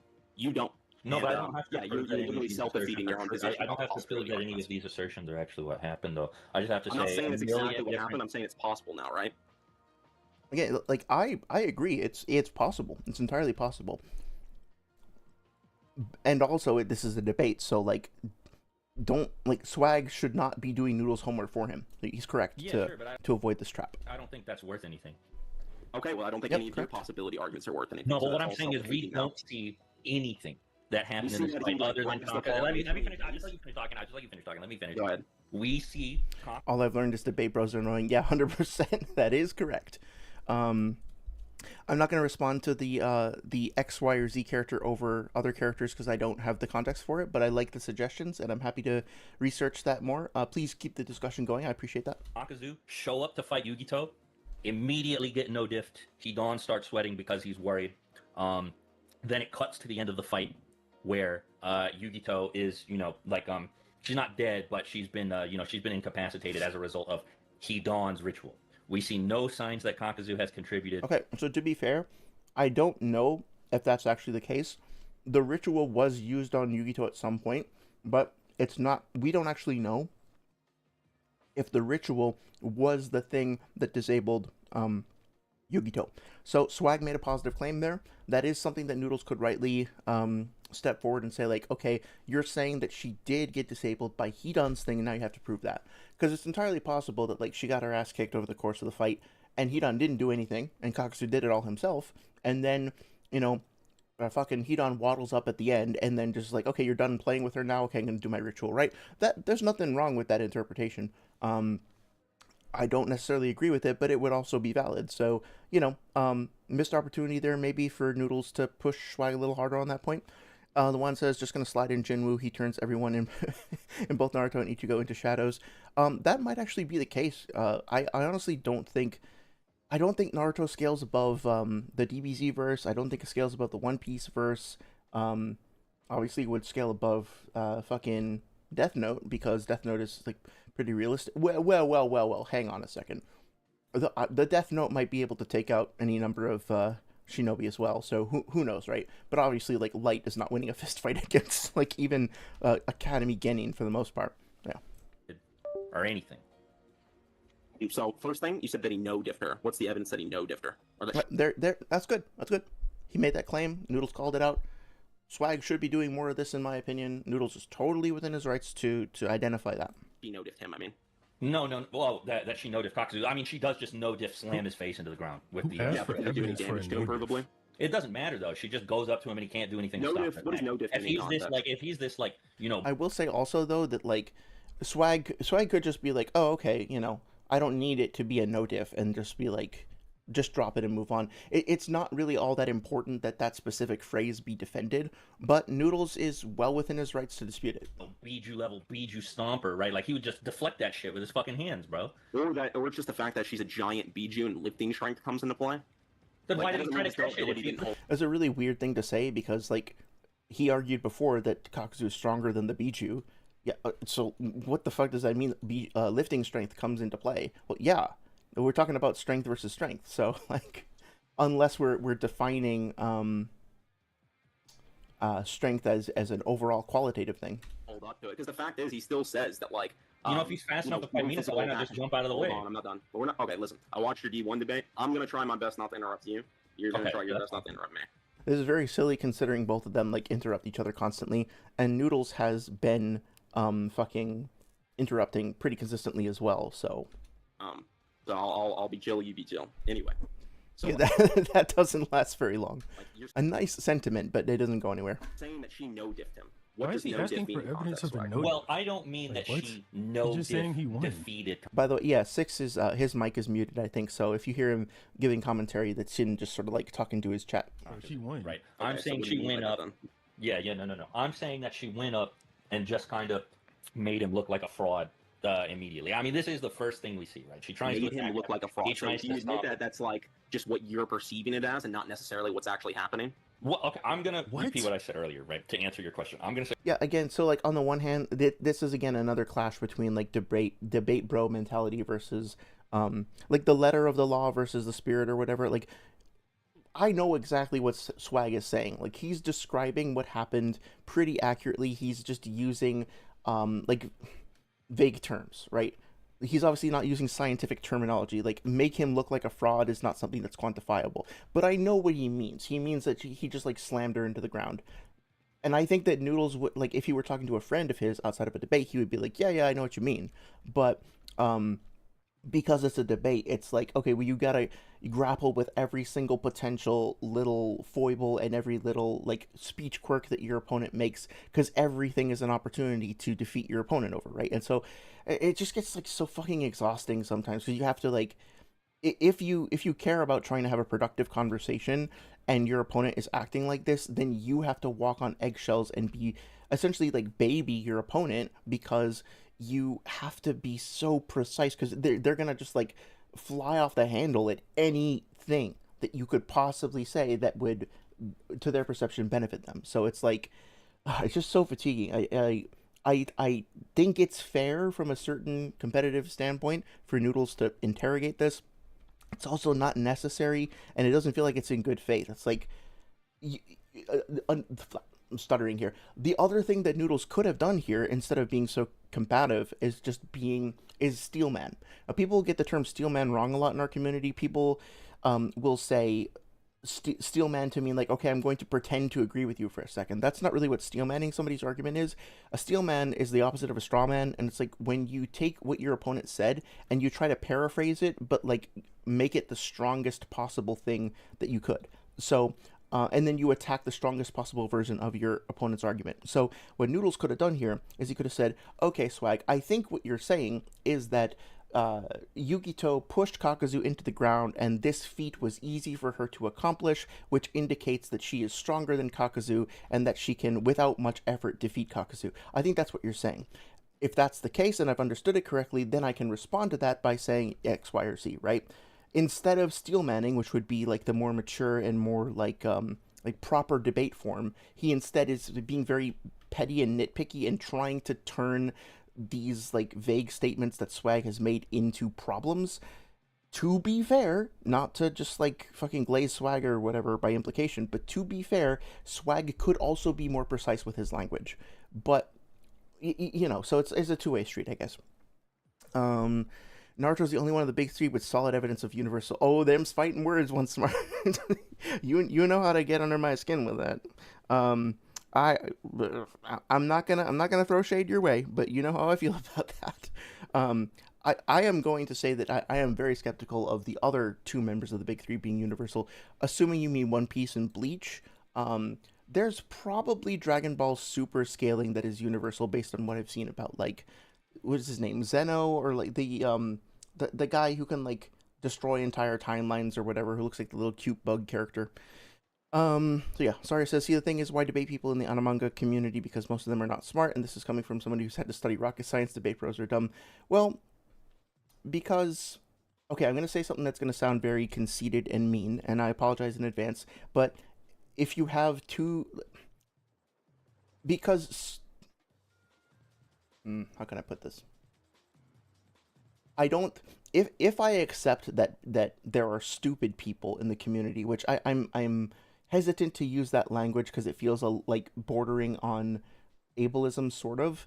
But if there are people who are stupid, that doesn't mean that they don't get to discuss or enjoy or try to challenge each other or try to share ideas about a thing. Stupidity doesn't bother me as much as dishonesty does, because an honest person who just struggles with learning and memory retention and stuff like that can still eventually learn, or can still at least like be a fun community member and participant. But a genius who's dishonest can be extremely destructive and a waste of everybody's goddamn time. So I don't know. I think it's much more the dishonesty, the apathy, the incuriosity. Same thing with like my objections to Swag's not Swag, his name, Sage's Thick Calves, his stuff, right? Like, I don't think he's stupid. I don't think he's stupid at all. I just think that he's like gotten stuck in some apologetic rhetoric that winds up blinding him from understanding the series better. But yeah, if they're stupid and dishonest, that's a problem. Yeah. Let me see what I can say to get John to read Bleach. I'm open to it. I'm already open to it. Luan says, "What's Swag trying to say?" Hopefully I answered your question. With the Steel Man example there. Gotta use precise language, says Karibo. Awaken your inner duelist / lawyer to exploit loopholes and leave none for the enemy. I do think that is the general debate consensus, so to speak. Dragon Ball is definitely universal. The big three is number 1 Naruto, number 2 One Piece, number 3 Bleach. Okay, gotcha. So it's weird for me that like I was gonna ask about that earlier. Like, why isn't Dragon Ball included in the big three? Because I feel like Dragon Ball, as much of a Naruto fan as I am, and as much as like staying power and influence as it has, same thing with One Piece. I think Dragon Ball is like the OG, right? Like Dragon Ball was probably the manga to first really explode, and it's like so influential and so popular. Like, or is it just like in a class of its own? Is it like God tier, and then the big three is just the next biggest three? So what we see is Hidan and Kakuzu show up. Yugito transforms. They start looking like they're in a really bad position. It cuts forward. They've miraculously won through this weird ritual shit that we're seeing that we don't have an explanation for yet. There's no signs of. So Swag does try to qualify his position and explain it better. Obviously, miraculous is not a great term to use, but like I get what he's saying. Dominance. Oh, Dragon Ball is pre-Big Three. The Big Three came out around the same time. Oh, okay, I gotcha. Kakuzu tries to physically stop the attack, is unable to. When again, if he felt like it was more appropriate to dodge, he probably would have. I don't think he could have dodged. I think he got blitzed. Huh? I'm not saying he physically stopped the attack. What I'm saying is that you're saying that he no-sold it, despite the fact that he tries to catch with his hands here. Well, no-selling just means you don't take damage. So if I'm saying he's no-selling, that means he doesn't take damage. And my support for that is the statement where Kakuzu says physical attacks don't work on him after fighting Yugito. So so his claim is contingent upon Kakuzu being a reliable source and speaking honestly and stuff like that. And look, even if you do believe that outside of the context of a debate, Swag could have pressed him on like, well, how do you know, like on the context and on Kakuzu's credibility. So at the very least, I think that this is a missed opportunity to be a little bit more specific about it. Noodles just hasn't really, in this debate specifically, he has not yet demonstrated why that phrase that Kakuzu happened to use should be taken seriously. That means he didn't take damage during the fight with Yugito. Does he say that immediately after the fight, or is that something he says during the fight against Team 10 and Kakashi? During the fight against Kakashi and them. But it's like the fight right after this, yes. This is something that he actually says after being forced to activate the Diamond Armor to not take damage from Choji. Okay, so a double-edged sword there from Swag. He shouldn't have said forced, because Noodles is about to give him no end of shit about that, right? But he's correct in bringing up the context. That's all he needed to do. He just shouldn't have said forced, because now Noodles is going to push him on the force thing, and that's fair. If he uses that language, he incurs or assumes the burden of proof, because he's making a positive claim.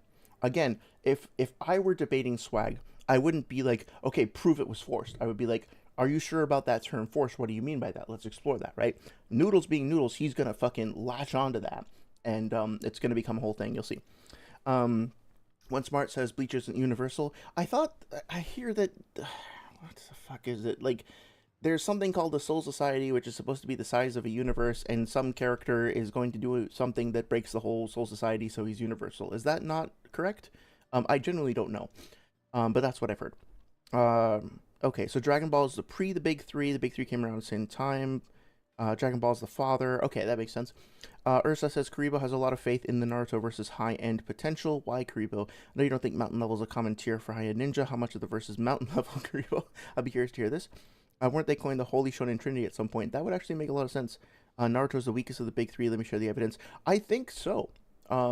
Based on what I've seen, I think so. And that's not a detriment to the series. It feels like it's meant to be more grounded, right? Like, if I haven't read much of Vagabond, maybe like 20 chapters, but if I'm like, Vagabond is weaker as a verse than Ranma, right? Like, I don't even know if that's the case, but if it is, that doesn't mean like Vagabond is better or worse than Ranma. It's just like there's different powers. Like Ranma has characters summoning cyclones with their fists or whatever at a certain point.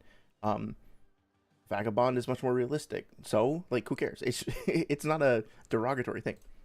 What proves he's forced to activate it? Well, Senjumaru says he's going to shake the 3 realms. Okay, gotcha. He didn't do it out of precaution. Let me back that up because it's important, and I wasn't. I was talking over it. Right after this, yes. This is something that he actually says after being forced to activate the Diamond Armor to not take damage from Choji. What proves he's forced to activate it and he didn't do it out of precaution? I guess nothing proves that he was forced. Okay, so you can see that point. Then. No, nothing proves that he was He did. forced to activate it. But I feel He was like agreeing. Yeah, again, like throwing out a phrase like that, you concede that point. He's not really conceding the point. He's just like clarifying his language. And even if he was conceding the point, like the actual point that they're talking about is Noodles is on the assertive and he is making the positive claim about Kakuzu's durability. So there's no real concession overall from Swag here. He's just clarifying his language. I think Noodles is being pretty petty by trying to identify as many opportunities as like, you lost that one, you lost that one. Like, that's not the point. Like, the whole thing here is that it's still Noodles' job to demonstrate Kakuzu's durability in the first place. And there's still so many holes and so many, like, missing elements of Noodles' own scaling that even if Swag's rebuttal isn't perfect, it still wouldn't result in Noodles' homework being done, if that makes sense. Do something after first deny. no. Hold on. Nothing proves that he was forced to activate it inherently, right? But hold on, let me finish. One sec, I'm grabbing the page real quick. I also think that if you felt confident. Sorry, what did you say? I say you don't have to grab the page. I already know what happens on it, so you just tell me. Yeah, I know, but I still want to grab the page just to look at it. Post. Oh well, I guess Six isn't doing what he did during the D1 debate, so this isn't as important. Yeah, I think it's very important. See, this is why I was saying like, oh shit, did I hit the 2 key on the keyboard. I skipped ahead 1 second. Where were we? Back here. So yeah, I guess one of the nice things about having the gameplay up, actually, to correct myself, is that like now I can find exactly where I was, because I'd be like, oh yeah, when they were talking about this, Six was like slaughtering those poor deer or whatever, and now we can go back to the point. So actually, having the reference gameplay footage can be a useful like waypoint or whatnot, like a what do you call it, like a milestone, for recognizing different parts of the debate. So that's actually kind of cool. But yeah, we really should see all the scans on screen, at least briefly, so that we can fucking have the context for them. I don't like this whole like, oh, you don't need to get the scans, I already know what it is. Like, Noodles has said that plenty of times in the past and has just gotten shit wrong. People can, that's not even like an indictment per se, it's just like people can forget things. I think Swag gets overconfident sometimes about, his knowledge of the series and doesn't really feel like he needs to go double check things sometimes. So the fact that he is checking this is good, and I think Noodles, there's no reason to be like, no, don't get the evidence, don't show it, right? It's a bit of a self-report as far as I can tell. Okay, so going back up here to chat real quick.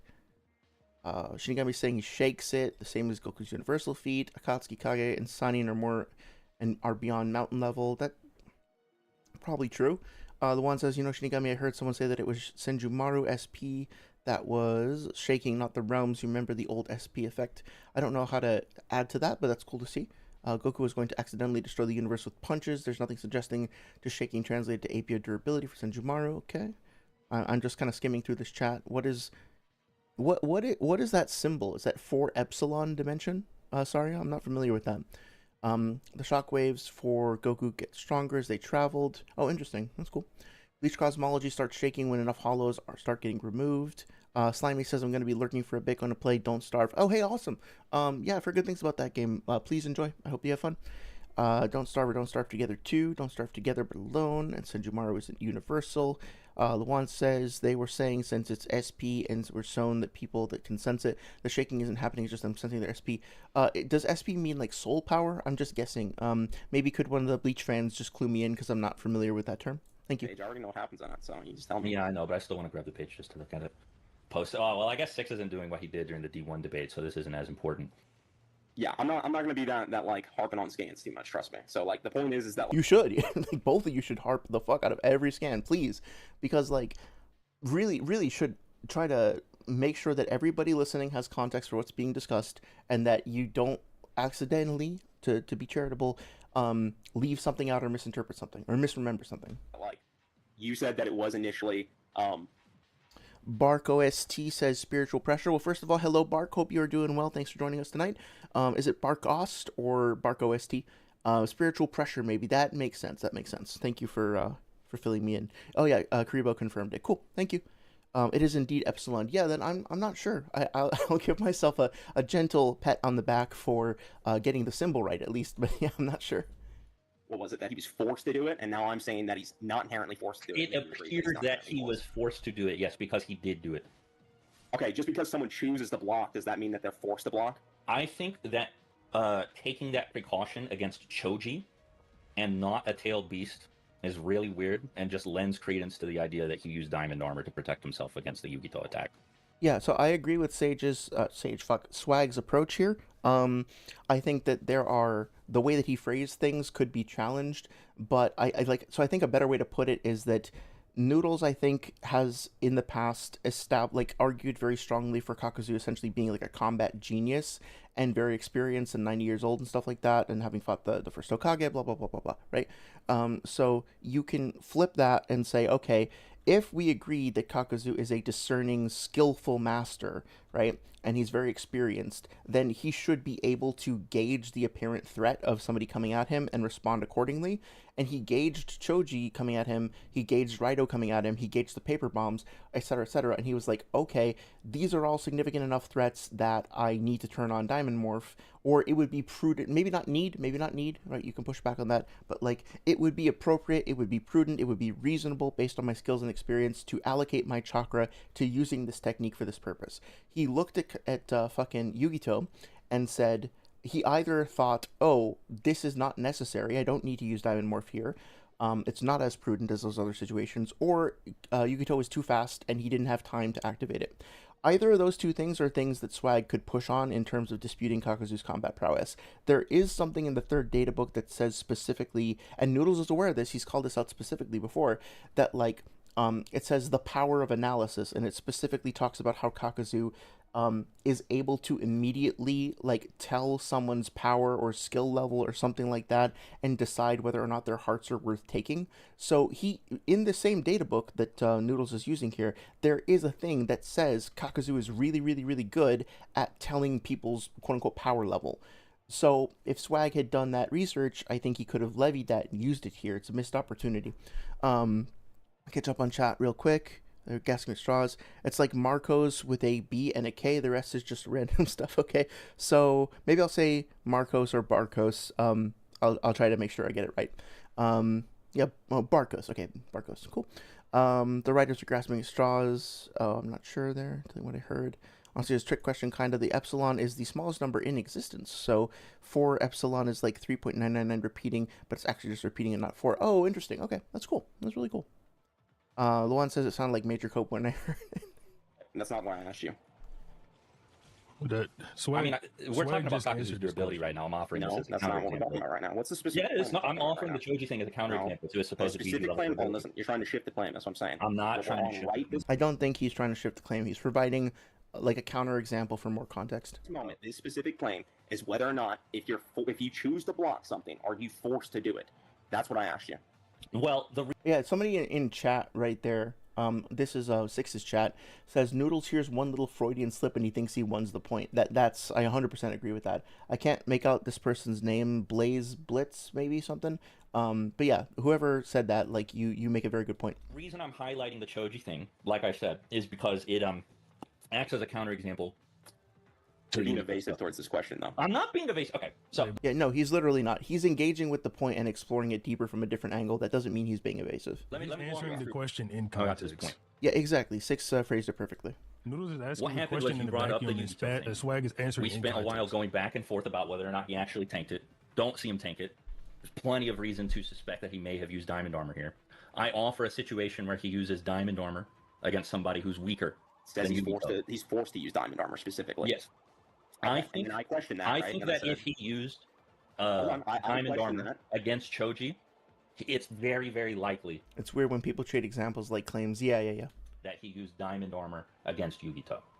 Okay, I'm not arguing about that right now. My question is whether or not if someone chooses to block something, are they forced to block it? Is that the implication there? You're saying because he chose to use diamond armor, he was forced to use diamond armor. See, and this is the problem. Like, on the one hand, yeah, like Noodles is well within his rights to engage with that positive claim and to challenge it, but also he's so fixated on trying to get Swag to look dumb or whatever for phrasing things in that particular way, that he's missing out on the rest of the discussion and the rest of the context, right? I think maybe he thinks that, like, if he can just get Swag to admit that he said something wrong, then he doesn't have to indulge with all of that. But, like, Swag is moving on. Like, he's like, no, sort of, like, he at a later point, I think he says, I have already amended that and I've moved on. So, like, at a certain point, he admits that he doesn't agree with his phrasing.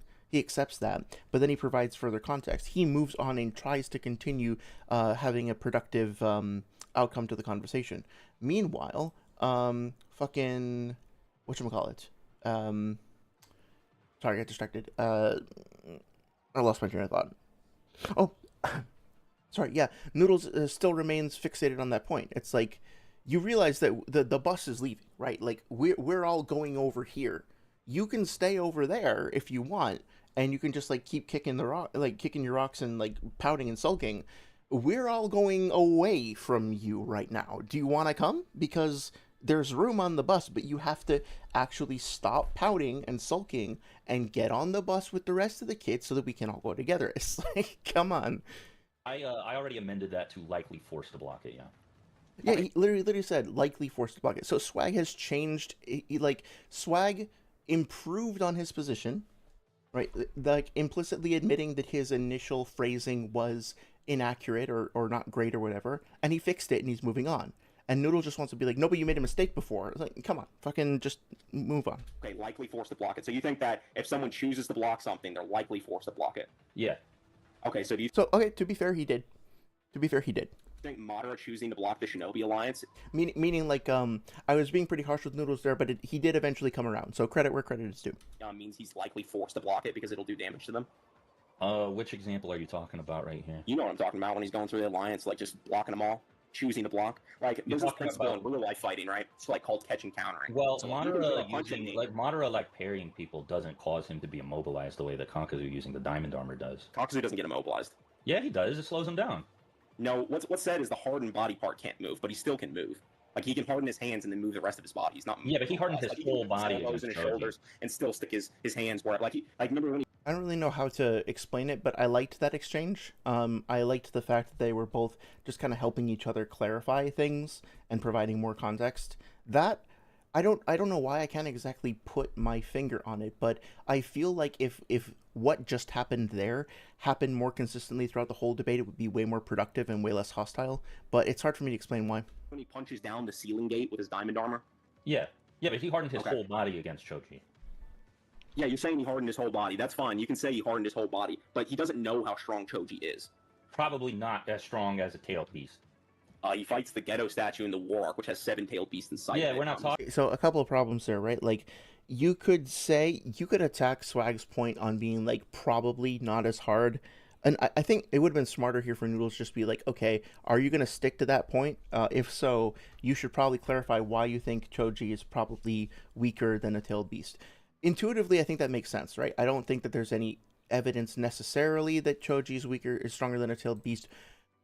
But technically speaking, in part one, like, he with the soldier pills, like, he gets really fucking big. He gets really fucking big with the yellow pill, and then he gets even stronger with the red pill. So maybe depending on who he goes up against, like, there might be an argument that fucking Choji could take on Shukaku, maybe in part two, right? So that is something that that potentially Noodles could have pressed on. But then he goes on to, instead of pressing him on his claim, he instead makes his own new claim that, first of all, opens himself up to be challenged as well. But then he says Choji in the war. Okay, I haven't double checked this, but if I remember correctly, Choji in the war, when he fights the Ghetto statue, it's after he goes into the butterfly state and he's in big mode, right? So this is a later Choji in a more evolved state, more powerful state. And he is really big. And he's fighting the Ghetto statue along with his dad, I think. But I might not be remembering that correctly. But either way, it's not the same Choji. It's not the same form. It's not the same jutsu, right? So, again, like, Noodles should know better than to open himself up for this on the one hand. On the other hand, I do kind of prefer this style of discourse because it's more interesting to just talk about the series overall and bring up more things like this and consider things from different angles than it is to be like super needle point focused on the semantics of every single statement. So I actually don't mind this. It's just like if I'm trying to like analyze it from a debate bro standpoint, then like there's mistakes being made here from a purely tactical standpoint, in my opinion. Ursa asks, Kariba, do you think everyone Kage level and above can punch with the mountain's weight? That's a fair question. They at least have something in their kit that hits harder or harder. Oh, I see what you're saying, yeah. Ursa says, okay, it's just your rating for jutsu. I can get behind that if you can clarify the physicals for me better. Makes sense.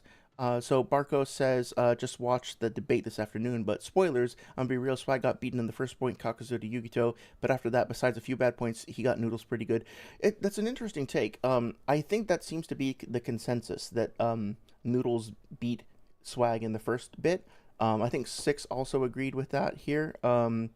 And I think that I've seen more people commenting on that and seeming to converge on that point. I think I'm just missing something then. Like, I don't see it, personally.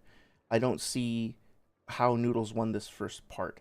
Maybe his approach was better overall, but I mean, I guess if you want to say that, like, Noodles demonstrated that Kakuzu is relative in durability to the AP of Yugito's paw swipe, sure, he did that. But then that scaling doesn't really go anywhere because he never really, to my recollection, never really tied Yugito's paw swipe, or Maratabi's paw swipe, however you want to phrase it, to anything else. It never really scaled that above Minato. So, and it's also self-evident from just like reading chapter 313, 314, or whatever it is. Like, yeah, obviously he intercepted the paw swipe, right? It's just kind of like, is the term truism? Like, I don't know what the term is. It's just like stating the obvious. It doesn't really go anywhere argumentatively, as far as I could tell. But I'm open to being challenged on that for sure. Karibo says Madara was infinitely regenerating. He was just showing he couldn't even be touched by the Alliance. Oh yeah, I think I know what you're talking about. It was Choji in Big Mega mode with Butterfly and his dad also in Big Mega. Okay, yeah, so that the context there is very different than what Choji was doing against Kakuzu. Choji and his dad square up with the Ghetto statue. So physically as strong as the Ghetto Mazo with 1 to 7 Biju in it. Don't remember if the Paths of Pain were made yet. That's a good point. Yeah. I think that's the first day, and the Jinchuriki Obito's paths don't start out until the dawn of the second day. So, I guess you could argue that it does have all of the Biju chakra in it. Although I'm not sure if the Ghetto Mazo can like use the Biju chakra if it's sealed inside of it. I mean, I would assume so. Yeah. I'm probably overthinking it. Talking about War Art Choji though, this isn't I know Butterfly I'm just Choji. saying, like, he could just have like an absurd Yeah, Butterfly Choji, yeah. level of chakra, like in the same way that like Pain got body slammed by him. You know, he is like a very strong fighter. That's one thing Choji's always had is super. Again, so he makes this claim that Pain got body slammed by him, which is a pretty let's just say incomplete way of representing what happened. Choji and Choza attack the fucking Deva path and the Asura path.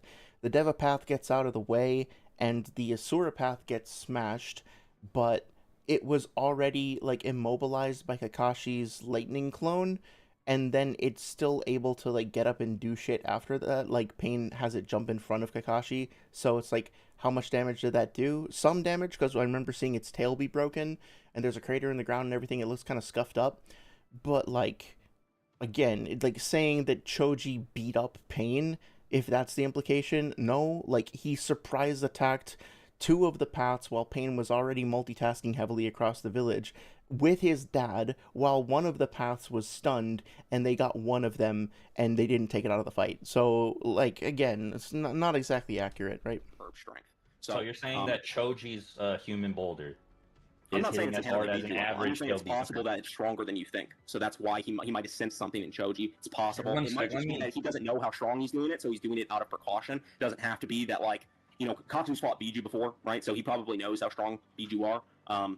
Regardless, the point is that, like, he's never fought Choji before, so you can easily argue that he's blocking, not just because he thinks it'll damage him. Okay, no worries. Sorry, I have fun. I'd love to hear your thoughts on it, but no spoilers, please, because I still have to watch it with my partner. Is it in theaters now?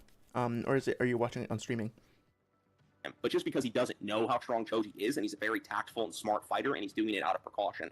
To say that someone who is choosing to block, is forced to block, is an assumption. Like, you can't actually justify that, because just because Madara chooses to parry. Well, okay, and now Noodles is kind of going back on this. Swag already amended his point.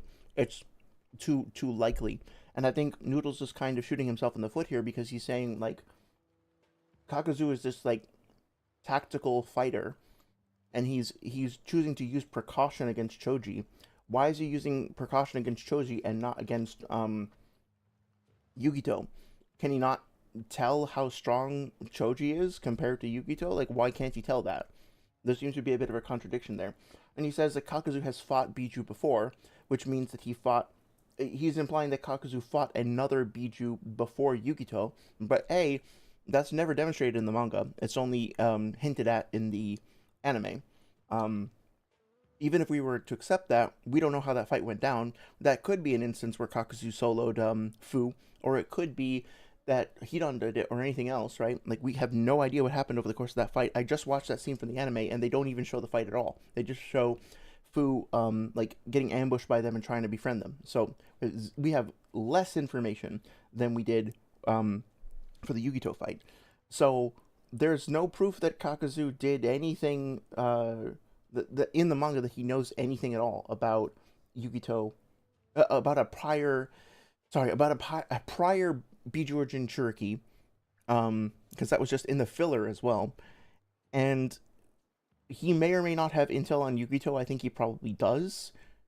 But, like, I think Pain would have given him some intel or whatever. But, like, this is just a big unfinished homework assignment in terms of what Noodles has actually brought to the table so far. Let's see. Barco says that true that the scaling did not go nowhere, so it's kind of moot. Noodles kind of won the exchange there, if you get me. Yeah, that's fair. If you want to say it like tactically or in terms of the debate flow, he did better, sure. In terms of the argument and where it landed, yeah, I think we see eye to eye on this, so that's cool. Or chooses Not to the block same thing, I someone already who's said GL that. fan doesn't inherently mean those people will I damage wish him, or Swag would likely just damage drop him the like you were forced claiming. word. It Like, only holy means shit. He did, like, he amended it anyway. that they're choosing to block. Like, in real life fighting, if I decide to block and counter somebody, that's an effective way of fighting. That doesn't mean I think the attack was necessarily going to hurt me. I mean, there's just also think it gets my circumstantial evidence I did around my- this, though. Huh? There's also more circumstantial evidence that like lends what? credence to the idea, like that's immediately before Kakuzu says the physical attacks are worthless against him line. So this implies that if he didn't use the diamond armor, he would have been hurt by Choji. Yeah, I think that's fair. Or at the very least, it implies that Kakuzu, if you think Kakuzu is smart and analytical and experienced, then I think you should be able to say that Kakuzu would probably be able to tell whether or not, like, spending his jutsu on Choji would be smart, and that he should be able to make the same determination about Yugito as well. He also has the the thing where he implies that he's Also, never mind. gonna get hurt by a paper bomb if he doesn't use the diamond armor, stuff like that. I think he's just saying, like, oh yeah, I got diamond armor in the back pocket, like I can use that anytime, but that doesn't mean that it'll affect his base either. I think that is a crazy assumption to make. I think it's an assumption to say that it would have affected his base. No, I mean he seems like I to said, think he it could would. just be doing it out of precaution, like, oh, I don't know how strong this guy is, let me activate diamond He armor. seems to. Okay, so talk about being evasive. Like, Noodles didn't, I don't know if maybe he didn't hear Swag, benefit of the doubt, but he just did not engage with the paper bomb thing there. And, like, Swag, bring some fucking scans, because, like, Swag could have put up that scan where Kakuzu says, I hardened my arm so I'm fine, and he could have used that to say, okay, the phrasing here indicates that, like, implies that Kakuzu could have been harmed by the paper bombs if he didn't use this, right? And then, like, this is the thing. If Kakuzu hardens his arm for Choji, and he hardens his arm for, or he uses Diamond Morph for the paper bomb, the kunai on it, and he uses the paper bomb for the metal door, and he uses the paper bomb for Raido's ebony blade, which is, like, just a sword covered in poison. At a certain point, you really have to wonder if this motherfucker, if he actually is all that tactically smart, if he just, like, anytime he sees danger and he has, like, Diamond Morph active and there's something that might have a piercing component to it, he just, like, throws that on, right? Like, is that really a judicious and effective use of his chakra? Is that really consistent? I think it is consistent if those things are more of a threat. Like, just as from a casual readership standpoint, I think it makes more sense that Kakuzu perceives Ebony Blade as something that could potentially damage him. He recognizes it. He looks at it and he says Ebony Blade out loud, right? Like, or in his internal monologue. He specifically identifies it. And then he activates his Diamond Morph while also pivoting his head to the side. Or leaning his head to the side, not pivoting, right? So I think it's weird to say that he just did that on a reflex and not that he analyzed it and perceived it as a potential threat, right? Like, I think it's weird to say that he just out of precaution decided to punch the gate, that he couldn't tell that it would be to his advantage to like he just decided to put Diamond Morph on his hand before he punched the Fire Temple seal gate, whatever, just because he didn't know how strong it was going to be, versus having actually analyzed it and determined that this would be a good use of his resources, especially before a fight, right? So, I don't know. I think that he's going to get hit. Like, think on the spot that, oh, this is definitely going to hurt me, I better block it, right? He can think instead that, like, oh, I better do this out of precaution. I mean, because, like, him using the diamond armor and slowing himself down when Hidan's already bound by the shadow possession jutsu, when he could have jumped out of the way or, like, thrown Choji away, you know, if he's, you know, supposedly Biju level strength or whatever, and, you know, gone over to Shikamaru, done whatever he needed to do to sever the shadow possession jutsu. I just think that this is a really weak argument. You know, none of the characters you've presented so far have even provably scaled to Kakuzu. Like, you haven't scaled Choji to Kakuzu. You haven't scaled Biju to Kakuzu. No one you've said so far has even provably damaged Kakuzu. So you... Well, that doesn't matter, right? Like, it's not that Swag has to specifically scale those characters to Kakuzu, because what he's doing is he's exploring whether or not Noodle's initial claim works.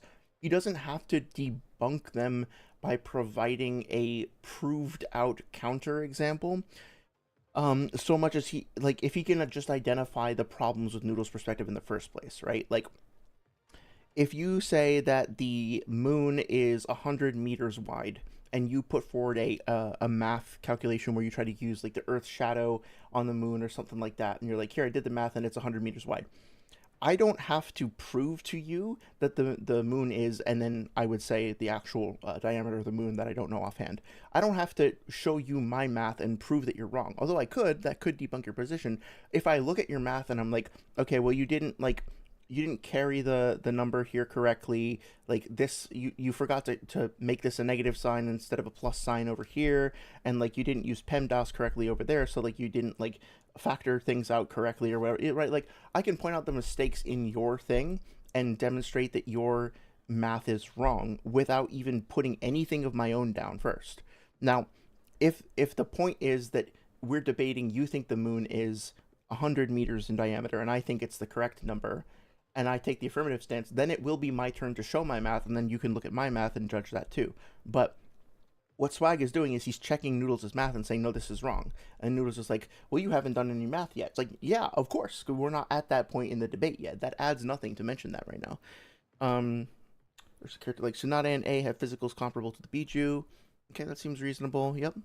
Sage Madara. Physical AP reaching mountain level or higher, but they don't have that DC in a punch. I think that makes sense, yeah. Seems intuitively reasonable.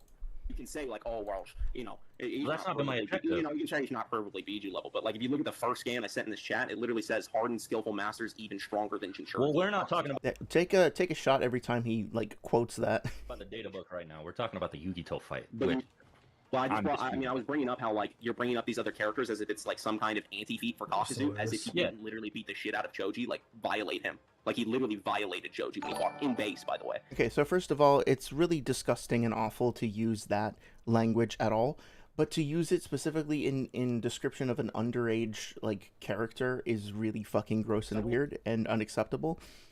And also, even worse, it's not true. because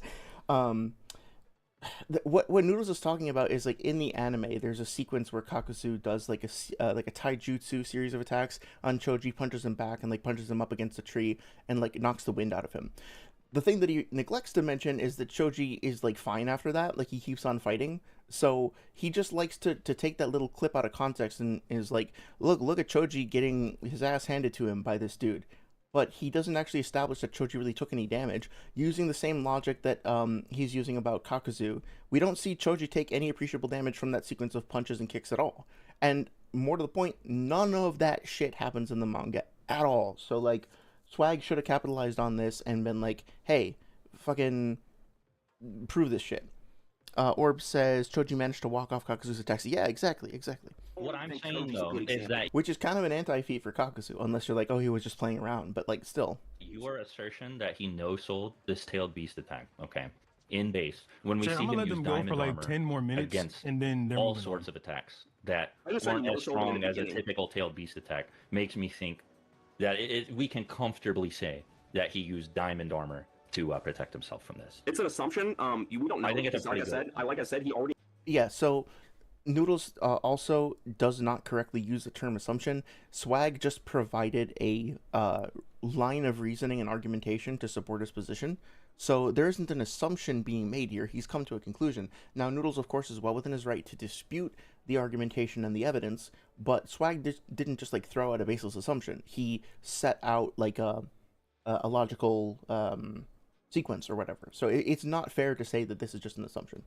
knows how strong BG are. He's fought BG before, and he's already like an Akatsuki level fighter, so he probably already reconciles that he can handle a BG. Yes, the Akatsuki member is Akatsuki level. Okay, I mean, come on, that doesn't really. I won't harp on it, but yeah, it's very silly. Also, again, like Swag, to fucking capitalize on these opportunities. Like he's making positive claims. Like pounce on this shit, right? Like he's gonna do that to you. So challenge him. But he doesn't know how strong Choji is, so he can do it out of precaution. Like I've already kind of bypassed this argument. Make it 5 minutes, but I'm sorry, what did you say? I was just reading the text, my fault. All I said was that like he doesn't necessarily know how strong Choji is. He probably does have an idea of how strong Yugito is. Therefore, he doesn't have to. Like, yeah, by his own standards, that would be an assumption, right? He hasn't actually established why Kakuzu knows anything about Yugito specifically. He would know, I guess, about the strength of the previous Jinchuriki he fought. I think later on he's going to try to say that since they all fired off Biju bombs that are around the same size, that means that they're all relative. But, like, I don't think fucking Isobu and, like, Saiken and Chome and Maratabi all have the same stats just because they can fire off Biju bombs that can be calibrated to be the same size, right? Slimy Orb says, I wonder if Kakuzu steals a heart from somebody with Hiden Jutsu. He could use it, or is it just the hearts from the 5 elemental releases? I wonder about that. Like, I wonder if he could, hypothetically, just like, if he killed 100 random shinobi, he could just like keep a few extra hearts like in his gut and just not connect them to the Jango network or whatever. But I don't think that's how it works. I think Kishimoto designed a limitation of him only being able to have 5 hearts for a reason. That's probably the maximum number that he can sustain and infuse with energy and or reasonably use simultaneously for whatever reason. That might just be like the limitation of the Jango Jutsu in and of itself. But yeah, it is interesting. Karibo says, years of FGC commentary I have got used to here violated in competitive settings similar to pwned or destroyed. Oh, okay.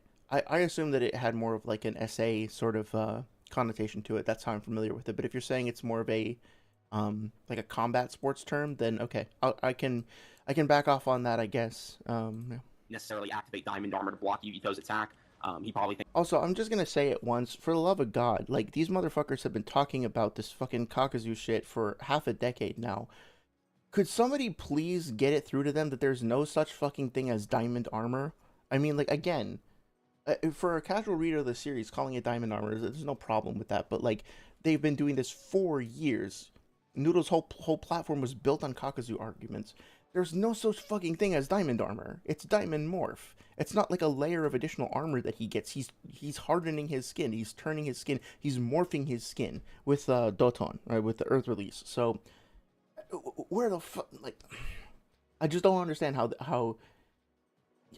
I'll stop, but I needed to get that off my chest at least once. It's so fucking irritating and so grating and so bizarre that, like, 5 years later, or maybe even more, I forget how long ago the Kakuzu video was, the initial debate was, a long fucking time ago. You should have figured this shit out by now. It's Diamond Morph. It's even in the same fucking data book. Anyway. He thinks he can just tank it in base. The fact that he doesn't activate Diamond Armor on the initial hit, by the way, that's when the impact happens, is on the initial hit, so he does tank the impact in base at least. So well, the like kinetic, I said, the kinetic I'll force let you is finish. going into him from the strike, and we've seen this strike like do damage to other people. So, for instance, like she's able to combo Madara, she's able to hit Casey and Naruto, things like this, right? Okay, so again, those are two pieces of evidence they would need to put forward. Suffice to say, they are under different circumstances. The fact that she lands attacks on those characters doesn't necessarily mean she does appreciable damage. Very briefly, when Maratabi, well, first of all, when Maratabi hits Madara, it's like Yugito is not part of Maratabi anymore. Yugito's soul has been released from the Edo Tensei, so it's just Maratabi on his own, and he swipes at oh, my cat's acting up. He swipes at fucking Madara when Madara has already been immobilized with Sand Buckshot and Gaara's like combo, which is holding him in midair, and he doesn't really seem all that bothered by it. Madara only like really he takes appreciable damage from Sand Buckshot, and he takes appreciable damage from stacking all of the tails. All the Biju attacking him simultaneously, he loses an arm, but he doesn't take appreciable damage that's visually shown to us from Maratabi's paw swipe.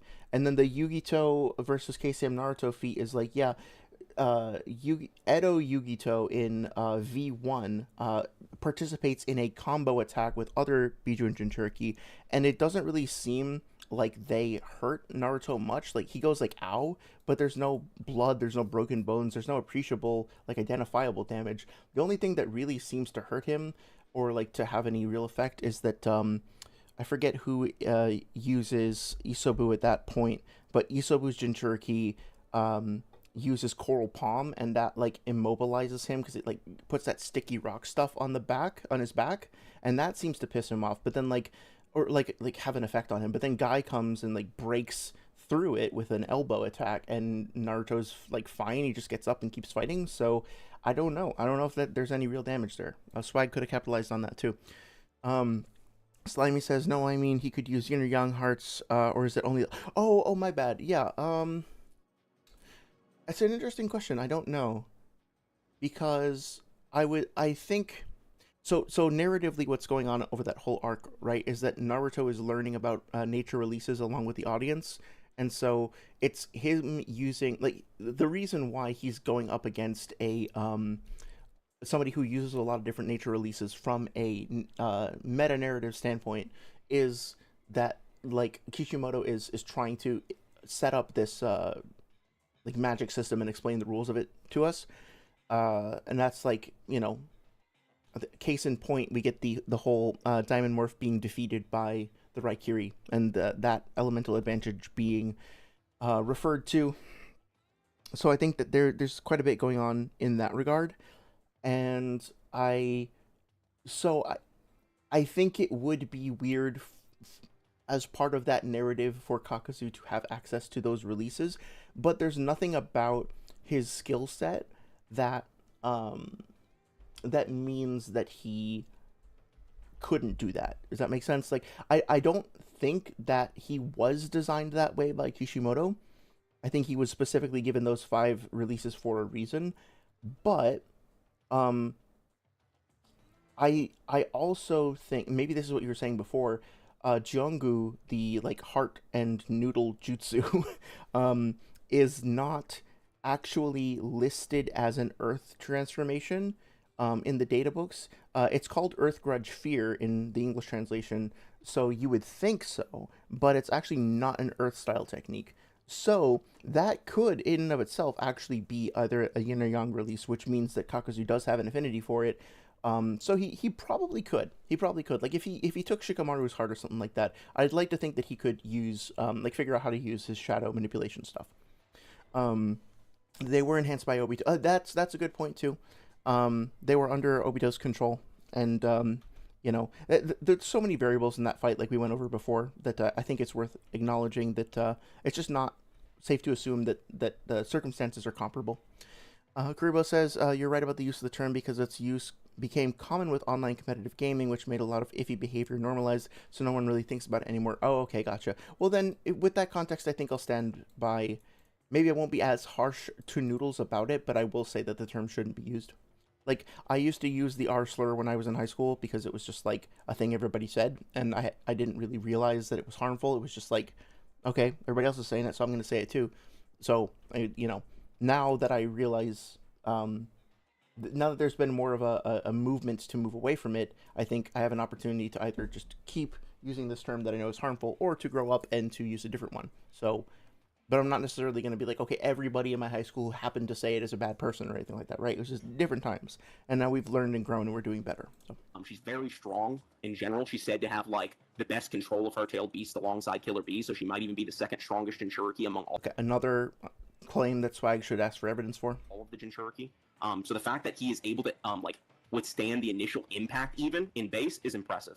Well, No, not necessarily. Well, it's impressive in the sense that, like, yeah, Biju in general and Jinchuriki are really strong characters in the series, but it's impressive is kind of a vapid statement in the context of a debate. So, again, like, if Swag were pushing Noodles as hard as Noodles is pushing Swag in terms of, like, challenging positive claims, everything he just said should be open to scrutiny.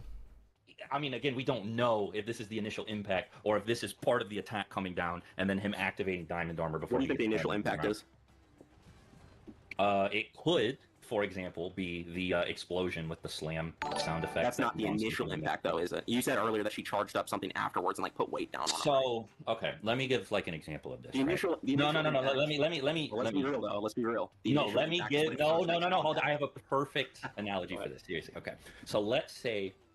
She gonna transform? No. There's a story, right, where I'm getting hit by a car or you're getting hit by a car, and you have somebody draw a dramatized version of it, like a manga, and there's one panel of you putting your hands up in front of the car, and you see a panel of the car hitting your hands, and then the immediate next page is you just getting run over and fucking flung away into the street, mangled. Like, I guess, technically, the initial impact is kind of shown when the car hits your hands, but that's not really representative of what is actually happening, because I mean, even based off of what you sent, it sounds like, or it looks like there are motion sound effects there as the claws coming down, and then the immediate very next panel is the explosion. This is the worst analogy of all time. No, it's not. Noodles has definitely used iffy analogies in the past. I've used worse analogies than this for sure. I think it's fine. I'm not 100% sure what he's going for, though. So maybe if somebody's listening, anybody who's listening to this, if you want to try to paraphrase what he's saying, I'd appreciate it. I think what he's saying is that, like, if somebody in a manga, like, you see them get hit by a car in the one panel, and then later on you see another panel where they are all mangled up, it could be that they got hit by the car but then also run over and hit again, or like another car ran over them, or like other things happened, right? If you attribute their entire like all of the damage that you see them having taken later to just the initial impact, that might not be the case, because there might have been other things, like, or if you were to say, like, the only source of damage that person took was from the initial impact, as opposed to even just like rolling along on the ground, then that would be incorrect, or at the very least incomplete. And I don't think there's anything wrong with that, if I've understood it correctly. I don't think so. I think it's a pretty good analogy. It's not. So like all the initial impact is literally when you first get hit by the car, right? That's when the initial impact happens. When Kakuzu first gets hit by the car, quote unquote, in context, that's when Yugito's Fall Strike first hits him. And another thing too, you're not considering, Yugito's probably a lot fucking faster than Choji. So what if he didn't have time to activate Diamond Armor? Again, like, I don't know if that's like something Noodles should be saying, because he's essentially just like weirdly snuck in an anti-feat for Kakuzu's speed. Like, hey, if he's just being honest about it, hey, respect, I appreciate that. But also from a tactical standpoint, it's like, you just scaled, like, you downscaled Kakuzu's speed below Yugito. How is that not going to come back and bite you when we're talking about a character who was described like going up against Minato, who's described as being the strongest, like the fastest person in the universe, along with not the universe, the Shinobi world, alongside the fourth SwagKage, and then can also fucking teleport. Like, you don't think that speed is relevant? The fucked up thing is that later in the debate, he literally says, "I don't think speed is relevant." I don't know how you can possibly think that speed is not relevant in a fight against fucking Minato of all people, but okay. That was good. That was good. I don't know. That's valid, right? So you're saying that Kakuzu, if he can perceive an incoming attack, might not be able to activate Diamond Armor in time to stop it. Yeah, that was really good of Swag to point out, right? Like, this could have serious consequences for Noodles' argumentation later on. Luan says that he's trying to say it's hard to express snapshot moments in manga, like the car could still be in motion in one panel and looks like it hit the person in the next one. Oh, yeah, okay, that makes sense. Thank you, I appreciate you clarifying that. Hold on, say that again. I said, so you're saying that Kakuzu, even if he can perceive an incoming attack, if the other person is sufficiently faster than him, he might not be able to activate Diamond Armor in time to stop it. He might not be able to activate it in time. Because spin, Swag. I still maintain that he activated. It's funny because Noodles has argued in previous debates that Diamond Armor basically activates, I think the way he phrased it is on a mental reaction, whatever that means. He's described it as basically, I think maybe even in his previous debate with Swag on like their first debate, that it just like activates essentially instantaneously. I'm straw manning unintentionally a little there because I don't remember exactly what he said, but the way he described it, if I remember correctly, is like it basically just like happens when he wants it to, right? He just has to think, I would like to be armored up now, please, and then like he just happens, right? So now he's giving Kakuzu another anti-feat, which is like, okay, so Minato comes speeding at him with a kunai. He doesn't have enough time to put up diamond armor. Minato like stabs him through the eye with a kunai. Okay, that's not a good look for Kakuzu, right? Luan says the initial contact could have happened between those 2 points. Gotta go, my battery's almost finished. Yeah, no worries, dude. Thank you so much for hanging out with us. I hope you have a great rest of your weekend. Take care. Hey there, Infinity. Is it Infinity and me? Thank you for stopping by. Hope you're doing well. Cool. Right back at you. Hope you are doing well. Activated the Diamond Armor here, just based on the other things that he's convinced will do damage to him. Like, for example, the Joji Boulder. But if you want to use that as a springboard to talk about speed, I mean, you do got to address the fact that he got hit twice by base Naruto, man. He wasn't base Naruto. He had Nine Tails chakra for one, but we're not going to move on from this point yet. I'm going to drag you right back because we're not going to that's fine, whatever. So I don't want to get on a whole tangent about that, but like suffice to say, the disagreement between base Naruto versus Nine Tails chakra Naruto. I mean, like, it's a very strong narrative theme in that whole point and that whole part of the series that Naruto very specifically didn't want to use Kurama's chakra and was just using his own power to cross the bridge between himself and Sasuke, with Kakuzu representing that bridge. So if the only identifiable demonstrable thing that Kurama's chakra did for Naruto in that moment was give him like the eye slants, I think that like the slit pupils rather, I think that Cardia had Kakuzu and Holidays had previously argued that maybe he also drew from the Nine Tails chakra pool to make the Rasen Shuriken. So okay, maybe he can use some of Kurama's chakra for jutsu, but that doesn't mean that it's like amping his stats the way it does when he goes into like his like berserk mode or whatever. When he does that, we see more pronounced claws, fangs. We see like his stance gets more animalistic. He gets like whiskers and shit like that. We're not seeing any of those transformations here. The only thing we see is in the pupils. That's not enough to say that he's actually getting any sort of appreciable buff from that. So the initial impact, right, is when you initially get hit. Yes. Well, yeah. It's like a tautology, but yeah. Yeah, like I said though, like the card thing. If you're trying to. What is Noodles not getting about what Swag is saying there? The initial impact is when you first get hit. That's when the punch. I'm not trying to be evasive. I don't know why they're still going on about this. Like, the first time Kakuzu gets hit is the first time he gets hit. Like, yeah.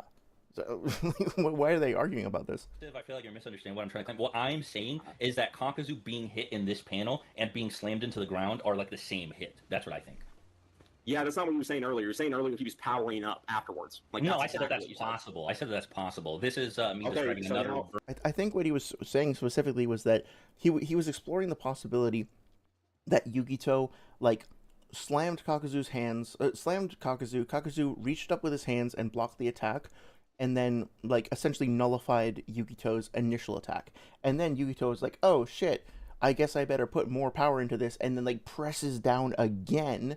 And then pushes him further down into the ground, right? Like, yeah, I think that's what he was saying. But either way, he's like moving on, right? So you're like explicitly changing your claim now. No, I'm not changing my claim. I've been saying it's possible that before all of these. And even if so, like again, that would be fine from my perspective.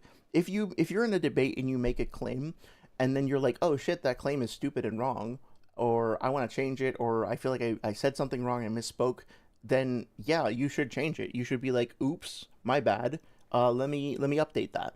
You because the alternative is what? To just keep on repeating the same shit that you said before after you when you don't believe in it and after you like at least internally acknowledge that it's incorrect. Does Noodles think that like once you say something out loud, you need to cling to it indefinitely?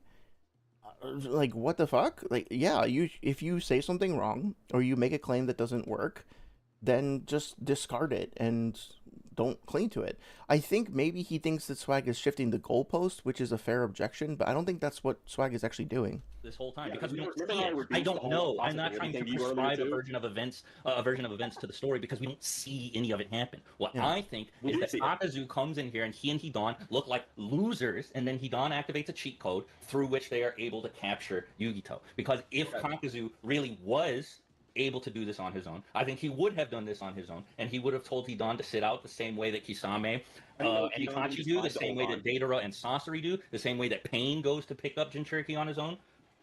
You know, Yeah, I mean, I get that. Like sometimes some of them like fight the BG solo. I totally think Kakuzu could fight a BG solo. I mean, like I said before, the data book entry that I sent above, it says hardened, skillful masters even stronger than Jinchuriki. God damn, I he's think gonna quote it Kakuzu is again. stronger than a Jinchuriki because of that statement. Yeah, we already went over this. Him continuing to repeat this over and over again doesn't really advance anything. we're not talking about the statement right now, though. I am. I'm bringing talking it up about because the it's a reputation Yugito point. example. Oh, No, I'm fuck talking it, about the say that. You're Yugito. dodging the data book Okay, now. sure. Doesn't mean Fine. it's Bring the good. statement back up. Okay, hardened, skillful masters even stronger than Jinchuriki. That Akatsuki's narrative purpose is to literally beat the fuck out of Biju, drag them back to the Akatsuki compound, suck out all their chakra, right? That's their job. They have to do it alive without killing intent, correct? Okay, so the problem yes or is no to you're that. not talking about a given Jinchuriki. You're talking about Yugito specifically, who It's been 10 you minutes. They just started making said progress on the was point. likely one of the strongest Jinchuriki. So I don't think using She her was- as a benchmark and then drawing a straight line between that benchmark and this statement makes any sense because that I think Swag could have phrased that better, but I think the overall thing that he's going for kind of makes sense. It's like overlapping with, it's like adjacent to what I was saying before, right? Like Noodles will say that, I think somebody else has brought up to him the idea of like Killer Bee versus, fucking, what's his name? Hedon in the past. And Noodles was like, okay, well, like, fucking sorry, I don't want to straw man. I don't want to like make shit up if I'm not remembering it correctly. But basically, one thing you could do if you're like, oh, yeah, I think this is what came up. Like somebody said that like KCM2 Naruto is a Jinchuriki, and it wouldn't necessarily be the case that Kakuzu would beat KCM2 Naruto, especially since he essentially lost to a much weaker version of Naruto, like pre-Sage Mode Naruto, right? And then Noodles could respond to that by saying, okay, well that's an exception. Clearly, Naruto is like this version of a Jinchuriki that's like crazy strong, a new transformation that's never been seen before, so that wouldn't count. So I think that's what Swag is trying to do here. Is he's trying to say, well, you're sort of putting Yugito in this upper echelon of Jinchuriki, and she's almost like an outlier. I think he uses that phrase specifically later on. So the parameters for these outliers wouldn't necessarily apply to every other Jinchuriki member. Not to blow my own horn too loudly here, but I think the way that I phrased it was more precise and more accurate. But I think that what Swag is saying is like basically the same thing in his own words, right? that would be like saying, Sage of Six Paths Naruto is a Jinchuriki, therefore A, B, and C about the Akatsuki, right? Yeah, exactly. You are saying that about argument for me. Hmm? Can you reframe that argument for me? Like reframe So that? you said that Yugito could be right. You were kind of leaning towards saying that this was the case, that Yugito is like possibly the second strongest Jinchuriki there is, right? Which would mean that she is leaning more on the side of an outlier, according to you. Yeah, she's a perfect And this Jinchuriki. I mean, she'd statement be up there with says like even Yama and B. stronger than a Jinchuriki in a general sense, which we would never apply to outliers like, again, say that this, like say like a Sage of Six Paths Naruto, right? Let me clarify something to you. I think that all of the BG themselves are fairly relative, and the Jinchuriki can have marginal power increases depending on how good they are at controlling Zed power. Yeah, but you're still Okay, so that is an extremely bold claim, talking about at the moment, 9 different humans with 9 different characters with 9 different suites of abilities. That, and just saying, well, I think, in my opinion, That's fine. You're allowed to have an opinion, especially outside of a debate. Hey, I might even agree with you, but for the purposes of the debate, that's not productive. It's empty, right? So again, like you can state your opinion if you want to, but that doesn't actually contribute to your position. Kakuzu to Yugito. Yeah, I think scaling him to one of the stronger Biju helps scale him above the other Biju. But what's funny about like Yugito and all of That makes sense. That's fair. the Biju, you remember in the war arc when they all fired their Biju bombs at KCM2 Naruto for the first time, and Naruto reflects them all? Yeah, I'm gonna bring that up later. Actually, do you remember how all the Biju bombs were the same size? Yeah, That means all of their strongest attacks are relative, right? sure. No, okay, that's a big mistake from Sage. He should not have Swag. He should not have said sure there. All that means is that at that point in time, all of the Biju decided, or I guess they didn't decide it because they were under Obito's control, right? But they happened to release an attack that was of the same power. It was all calibrated to be the same. That doesn't mean that they all have the same overall like chakra reserves or stamina or speed or durability or even AP with their other jutsu or whatever else. Just that at a bare minimum, they are all capable of producing a DC based explosive attack that has this level of power. We talked before about like how in Dragon Ball, as an analogy, characters who want to do the fusion dance thing, whatever, they need to calibrate their power level so that they're equivalent. So you have a coordinated attack from 6 different characters. They all happen to be outputting the same level of power. That doesn't mean that like across the board in terms of stats or even in terms of like max power that they're all the same. And that also, we're still leaving out 3 other Jinchuriki and 3 other Biju, right? Like, I don't know if we ever even see Shukaku do a Biju bomb. I think you probably can. I don't know how far it scales. I don't know how big it is, right? So, and by admission or like by implication, I think it was also Naruto and Killer B that did a combined Biju bomb that went up against the other 6, right? So it's not just Naruto. Killer B is also a member there. So you start to pile on more and more outliers and exceptions, and it just gets messier and messier. Yeah. So what's the outlier? What do you mean? You said that Yugito was an outlier, like from the other Biju. I'm not saying she's an outlier. I said she's marginally stronger. First of all. Okay, you are the one who said. Okay, there are a couple things. You just got a benchmark. No. Let me finish. There are a couple things I can do. Oh shit. First of all, you said that Yugito is one of the only Jinchuriki who has a perfect Jinchuriki form. Okay, which all of the tailed beasts have at the time that Naruto fights them. So that's not fair to say. That's a bad faith claim to say that Yugito is relative to the other Jinchuriki based off of the size of the tailed beast bombs, because not every Jinchuriki has a perfect Jinchuriki form. Yeah, so I like this without even really getting into. So I could have disputed what a perfect Jinchuriki is and explored that more and challenged Noodles on that more. I think he does kind of agree with the concept of a perfect Jinchuriki though. So instead, he's taking this approach of like trying to evaluate whether the scaling that is being provided about Yugito being a perfect Jinchuriki applies to other Jinchuriki and Biju as well.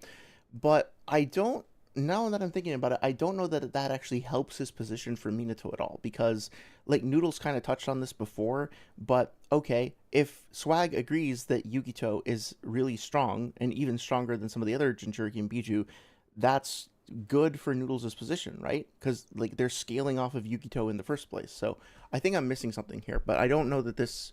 I think Swag is correct, but I don't know that what he's doing is necessarily helping his position here. This could be, for example, if I wanted to be as uncharitable as possible about Chunin exams Gar. Now, I'm not going to say that, but I think we can also dismiss the Yeah, that's not even uncharitable. That is correct. Chunin exams Gara is a Jinchuriki. Possibility that And he can do like the partial transformation shit too. So it's being as charitable as possible. Let me finish. We can also dismiss the possibility that it's being as charitable as possible, and that it means the strongest upper end of that, which would be like B or something. Okay. So what that means is we're probably looking at a very vague middle ground here, which does not account for, like I said, in your own words, the second strongest Jinchuriki out of all of them, Yugito, and Kakuzu has. Well, I disagree with that, but like whatever. No feats in the fight against Yugito. Other than getting conceded that, though. That's not true. No, I didn't. He gets You slammed. conceded All that I've been he took the saying initial this impact of entire it. time is that Kakuzu gets attacked, gets bitched, doesn't do anything, and then we see Hidan take care of Okay, it. That's so all we kind know. of circling back on things that I've already like shit on you about. So like, let me explain like how that happened. You tried to say that she like no diffed him, she bitched him, things like that, right? And then we're actually I do think that I don't like, from a narrative standpoint, from a series interpretation standpoint, I actually don't have any problems with Swag's headcanon here. But again, I think that it's not really to his advantage to continue to describe like Hidan's hacks and like him getting bitched on or whatever. Like phrasing things that way just opens him up for more scrutiny. So again, this is one of those things where it's like, okay, maybe leave this outside of a debate. asked you for evidence that that happened, like that she actually did some damage to him. You just went, oh, it's just possible. It's just a possibility. Okay. The mocking the voice here is just like, to me, it's a self-report. It's just juvenile. It's pointless. So you don't actually have evidence. What you're doing is you're bringing up the realm of possibility. Like, as long as it's within logical possibility, as long as it's not contradicted by like laws of logic or something, it's technically a possibility. That's like the weakest form of argumentation. It just means that like there could be a teacup floating in outer space right now, circling the Earth at 1,000,000 miles per hour or something, right? Like, it could be like that. That doesn't mean that's actually happening or that's a possibility worth considering. What I've done is I've actually provided you evidence that Kakuzu tanked the initial impact in base. So I've shown that to you now, and you haven't given a proper refutation. No, I think that you're making all a you've really, done is really like big leap of presuppose faith. these I think that we're random just talking in possibilities that aren't circles. shown on panel or have any evidence in the actual series. That's kind of funny that like, so if he's just like contesting Sage, fuck, I keep saying Sage, sorry, Swag's specific like choreography of what he's suggesting, like his headcanon choreography, that's fine. But also like, I'm getting flashbacks to a year ago when Noodles debated Six, and it was the same thing. Remember, like, Noodles thought that Six bringing up alternate possibilities was some sort of like regressive philosophical gambit or whatever.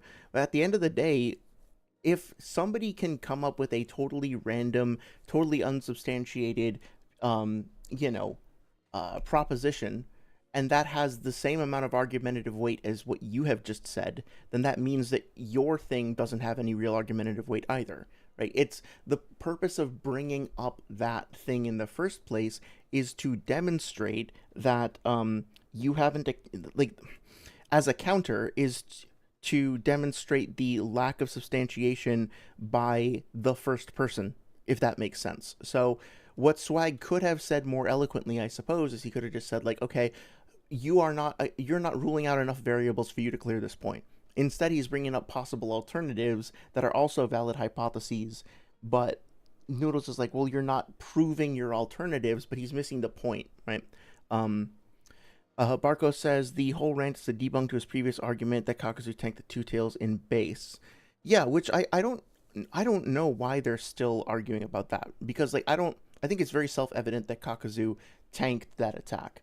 If you mean that he resisted it and he intercepted it and stuff like that. I think, and let me correct myself a little bit. I think that Noodles is saying that like he no-sold that attack and took 0 damage from that. He hasn't actually proven that to be the case yet, and Swag is bringing up all these other alternative explanations that have equal argumentative weight. So that, like, the purpose of which is to demonstrate that Noodles' own argument isn't strong enough. Maybe a better way that he could have addressed this would be to just press Noodles to prove his own point. Like, rather than bringing up counterexamples, just be like, okay, you still haven't adequately proven your point, and here's why. I think that's what he's trying to do, but I think that can come across as just like quote-unquote skeptical speculation. Anyway, yeah. So what I want you to do now is I want you to show me that she bitched Kakuzu or damaged Kakuzu in any meaningful way, or else you lose. Well, I didn't say that she damaged Kakuzu, but she does just slam him into the ground, which doesn't look good for him at all. Like I said, he probably mitigated the damage. Yeah, so notice how Noodles is trying to flip that. He's trying to say, like, you will lose this point unless you can demonstrate that Kakuzu did take damage, but it was Noodles' initial burden of proof in the first place to demonstrate that he did not take damage. And given that there's all of this time and all the visuals that are unaccounted for that we don't actually see, the point that Swag is trying to point out is that Noodles just hasn't proven his point in the first place. So it doesn't really matter whether or not any of Swag's hypotheticals are proven, because the purpose of bringing forth those hypotheticals is to demonstrate the lack of evidence in Noodles' initial claim. Damage with the diamond armor. or whatever. I think that's a very reasonable So you assumption. agree he took no damage then, right? Yeah, from the attack, but thanks to Diamond Armor. I've been saying that from the beginning. Yeah. Yeah, and this is a mistake from Swag. He should not agree that he took no damage. That's Noodles' burden to prove. Okay, so he took no damage from a Biju. You're conceding Thanks that to now. Diamond Armor, though. That we agree that that's like. And also notice how he then tries to like not shift the goalpost, but he's like he took no damage from a Biju, right? Suddenly we've gone from he didn't take any damage from this one particular pause strike, and now we've moved one step closer to like Biju can't damage Kakuzu, which is a position that he's said before. What Noodles is trying to do is he's trying to inch his way over to this idea that like Biju and Jinchuriki just like can't hurt Kakuzu at all. He's just like categorically superior to them. He's trying to get there. And the way that he does this is he just like pushes a little bit further with every like he tries to take everything one step further than it should go, right? Kind of sneak it in. So let me re-listen to that.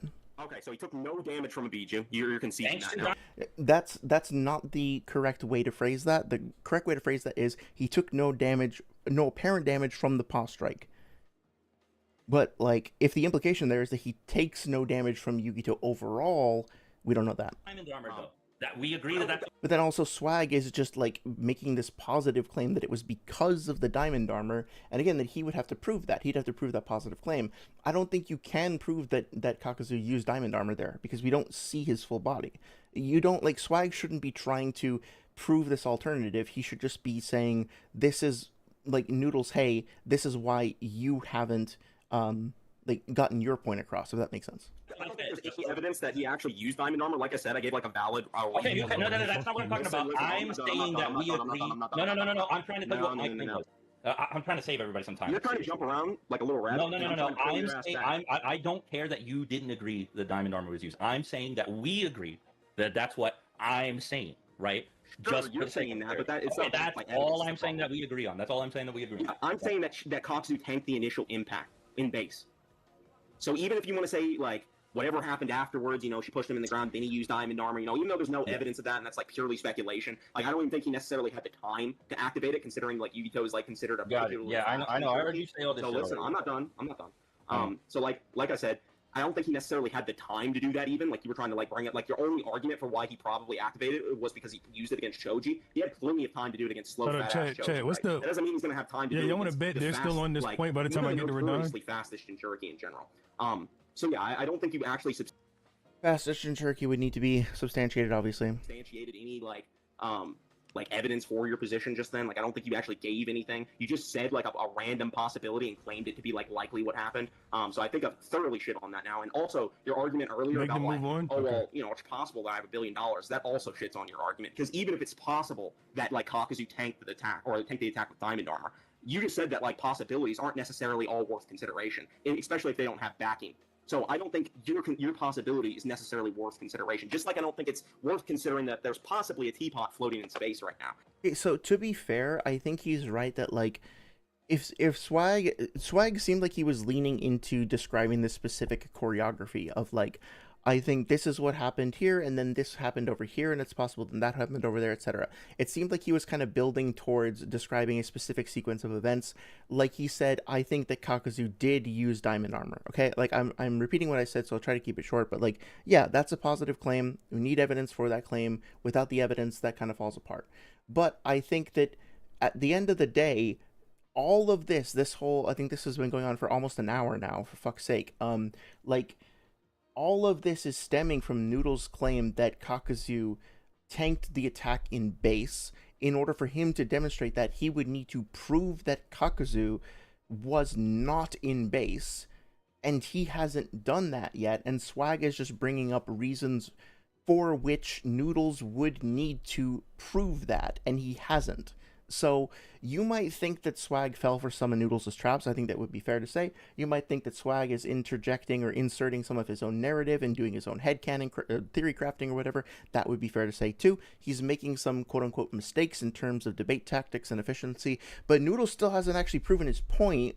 He still hasn't brought enough evidence to get his shit across. All he's done is he's referenced this extremely shoddy, like shaky databook statement, and then he's trying to support that by just like swatting down what Swag says, but he hasn't actually proven that Kakuzu was in base, and he also still hasn't scaled that to Minato at all. So just to be clear, and this is why I get so frustrated with these debates, nothing has been accomplished at all at this point. We're nearing the 1 hour mark, and nothing has been done. They haven't made any progress at all. No, like they've just been circling around each other, and this is why I often say about these debates that like there's no clear winner, because Swag made some mistakes, Noodles made some mistakes, and at the end of the day, Noodles is on the assertive, and he hasn't like substantiated his claim, so it's a stalemate. Like, I don't care if you think that's possible. I only care what's actually backed in the text, and what's in the actual text is Kakuzu tanks the initial impact of the attack in base. So Yeah, You know what? I could, if I were in a debate, I could like agree to that. Just to be nice and to keep things moving forward, I don't think I would feel inclined to be like I don't need to argue really whether or not Kakuzu took damage when he first blocked the attack, right? Like, I don't care. I don't need that for my shit. I think that like if you want to be combative, if you want to be competitive, then it is absolutely fair, well within your rights to dispute that. But me personally, I don't see Kakuzu being hurt. This is an argument from ignorance, to be fair, but I don't see Kakuzu getting hurt by that initial attack, so I don't care, right? I would only interrogate it because my opponent is specifically making the positive claim that he no-sold it, right? That's why I would go after it, because I would want to make sure that it was proven before it becomes part of a larger scaling chain. But like, and I think this is part of what Noodles relies on, is he's just so persistent and so stubborn and refuses to move on that eventually his opponents are just like, you know what, I don't want to fucking deal with this anymore. Okay, right? And I think Noodles is aware that he can pull that off eventually. So I feel like I shouldn't. Like, if I were in Swag's position, I should not concede that, because it's just giving Noodles what he wants. And also, like, I don't really care. Like, okay, fine, I'm gonna let you win this one because I just want to move on and not talk about this anymore, right? but like I said, Real quick interjection. I really don't think y'all have been making progress for a while. Yeah, yes. Let's like 5-10 minutes get this shit moving on. Yeah, can we just go back and forth like one more time each and then just move on? Yeah. I was gonna stop y'all a while ago. Then yeah, I want to see what else we got. I just want to say, I think the teapot floating in space is Kakuzu tanking the attack in base, bro. Like, Yeah, yes, exactly. 100%. Swag points out that this could possibly be true, but it doesn't make it true, applies to Noodle's initial claim. I think, for example, him being afraid of taking damage from a paper bomb, him using the diamond armor. Okay, so him being afraid it could be disputed Against an incoming Choji, when he could use that time to get out of the way and break Hidan out of the shadow possession, that Shikamaru by himself showed up and put both of them in. It just like speaks against the possibility that he was able to just come up here and no-sell an attack from Yugito. Like I said, I mean, like he and Hidan both go up there. It looks really bad for them right away. Like Hidan's, cowering. Kakuzu's nowhere in sight to help him out. Then we cut forward to the end. We don't see any real damage from any actual attacks that either of them have launched. Hidan uses his joshing hack. So I think there's plenty of evidence in the text, like you said, to suggest that Kakuzu is not Yugito level or whatever. I think by citing her as one of the strongest in Tricky, you accidentally fucked up your own argument using the scan about the scan of them being stronger than. Yeah, you definitely don't know what you're talking about, because not only did I cite evidence that he's literally stated to be stronger than Jinchuriki, you claim that Yugito was like an outlier or something. I didn't say that. I said that that's what you were saying. Yeah, exactly. It's so weird. It's like Noodles gets so spicy and like critical of things that Swag says, but Swag is just paraphrasing what Noodles himself said. So Noodles is mad at his own arguments, but because they're coming out of Swag's mouth, he doesn't understand that he's the one who's saying those things, and he's mad at Swag about it. Like, regardless of who you think is winning at this point, like Swag actually just like laid out a whole that's an incomplete thought. I want to come back to that. But yeah, like, I still stand by that. I don't think that he's understanding what Swag is doing. I said that you No, I didn't say that. said that she's the second strongest. No, bro. I asked you like 4 or 5 times if you agreed to that. I asked you like 4 or 5 times, bro. I'm in Ratatouille. Ratatouille? Is that how you appeal to the audience? Because I'm like shitting on you. No. So both of those things were really stupid, like really, really stupid. First of all, Ratatouille is a story about a rat who collaborates with a chef and like helps bring out his talent. Um, I don't understand why you would say, okay, but there's rats in this movie, so you're a rat or whatever. Like the analogy just doesn't work. It's a really weird analogy. Like Remy is cool and smart and awesome, so okay, you're and also very talented and skilled and stuff. So like, okay, I am now watching this really cool smart dude. Like it doesn't make any sense, right? It's you're basically saying that Noodles is cooking, essentially. So that's drop the Ratatouille shit. Stop the rat slander. I demand a cessation of all rat related slander immediately. But then Noodles, what did he say? He said something stupid too. I mean, Ratatouille. Ratatouille? Is that how you appeal to the audience? Because I'm like shitting on you. No, what? What the fuck is he talking about? Like this is the sort of thing that this is just like middle school playground push and shove bullying shit. Like, are we in third grade? Are we in fifth grade? Are we in eighth grade? Like, why are we here? Are like, can you imagine actually like trying to use this style of argumentation on somebody in person, like under any sort of serious context? It's so fucking lame being like, I think that you're wrong and you are incorrect. Oh, you're just saying that because you're stinky doo-doo butt face who eats boogers and smells farts. Like, this is the caliber of argumentation that Noodles is using. Whatever, bro. Keep going. Yeah. Anyway, so you said that I like created this like falsely. You said falsely that I created this benchmark that Yugito is like an outlier from the rest of the Jinchuriki. No, all I said was that she could be marginally better at controlling her Biju, but the Biju themselves all have relative Biju bombs. The Biju bomb is stated to be their strongest and ultimate technique. So with their Biju bomb, yeah, I mean, like he did say that, but he also did say that Yugito is the perfect Jinchuriki and she might be the second strongest. So. I mean, like, he accuses Swag of being evasive and changing the points and stuff like that. But, like, at least when Swag does that, he says, oh, okay, I'm correcting what I said before and now moving on. But, like, Noodles either doesn't remember or is being dishonest about what he said in the past. So it's like, I don't know.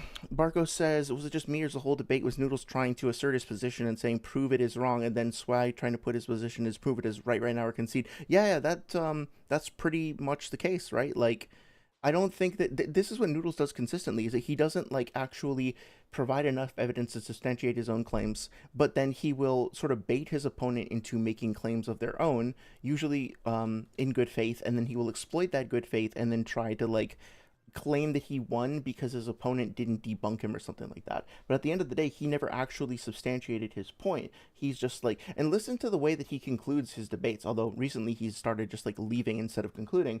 But like, usually what he talks about is my opponent did this and said that and was stupid and like messed this up and I shit all over my opponent here, there. Like, he doesn't actually talk that much about how well his own arguments actually established his proposition. He spends more time talking about how bad his opponents did in his mind.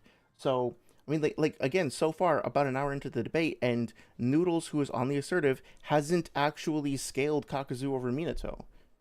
Like, all he's done is, like, the only thing he's accomplished is scaled Kakuzu's durability to Yugito's boss wipe.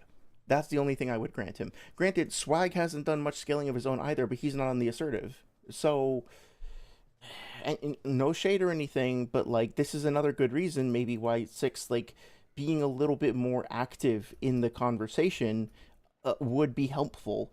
Or, I don't know, maybe it's not all on Six. Maybe I shouldn't put the burden all on him. But, like, somebody should be like, okay, can we have some rules here? Can we have, like, some guidelines? Like, if we're still talking about the same thing for 30 minutes, maybe just, like, trigger a wrap-up condition or whatever. Because I don't even know if Swag did any scaling for Minato. Like, for speed or AP or anything like that.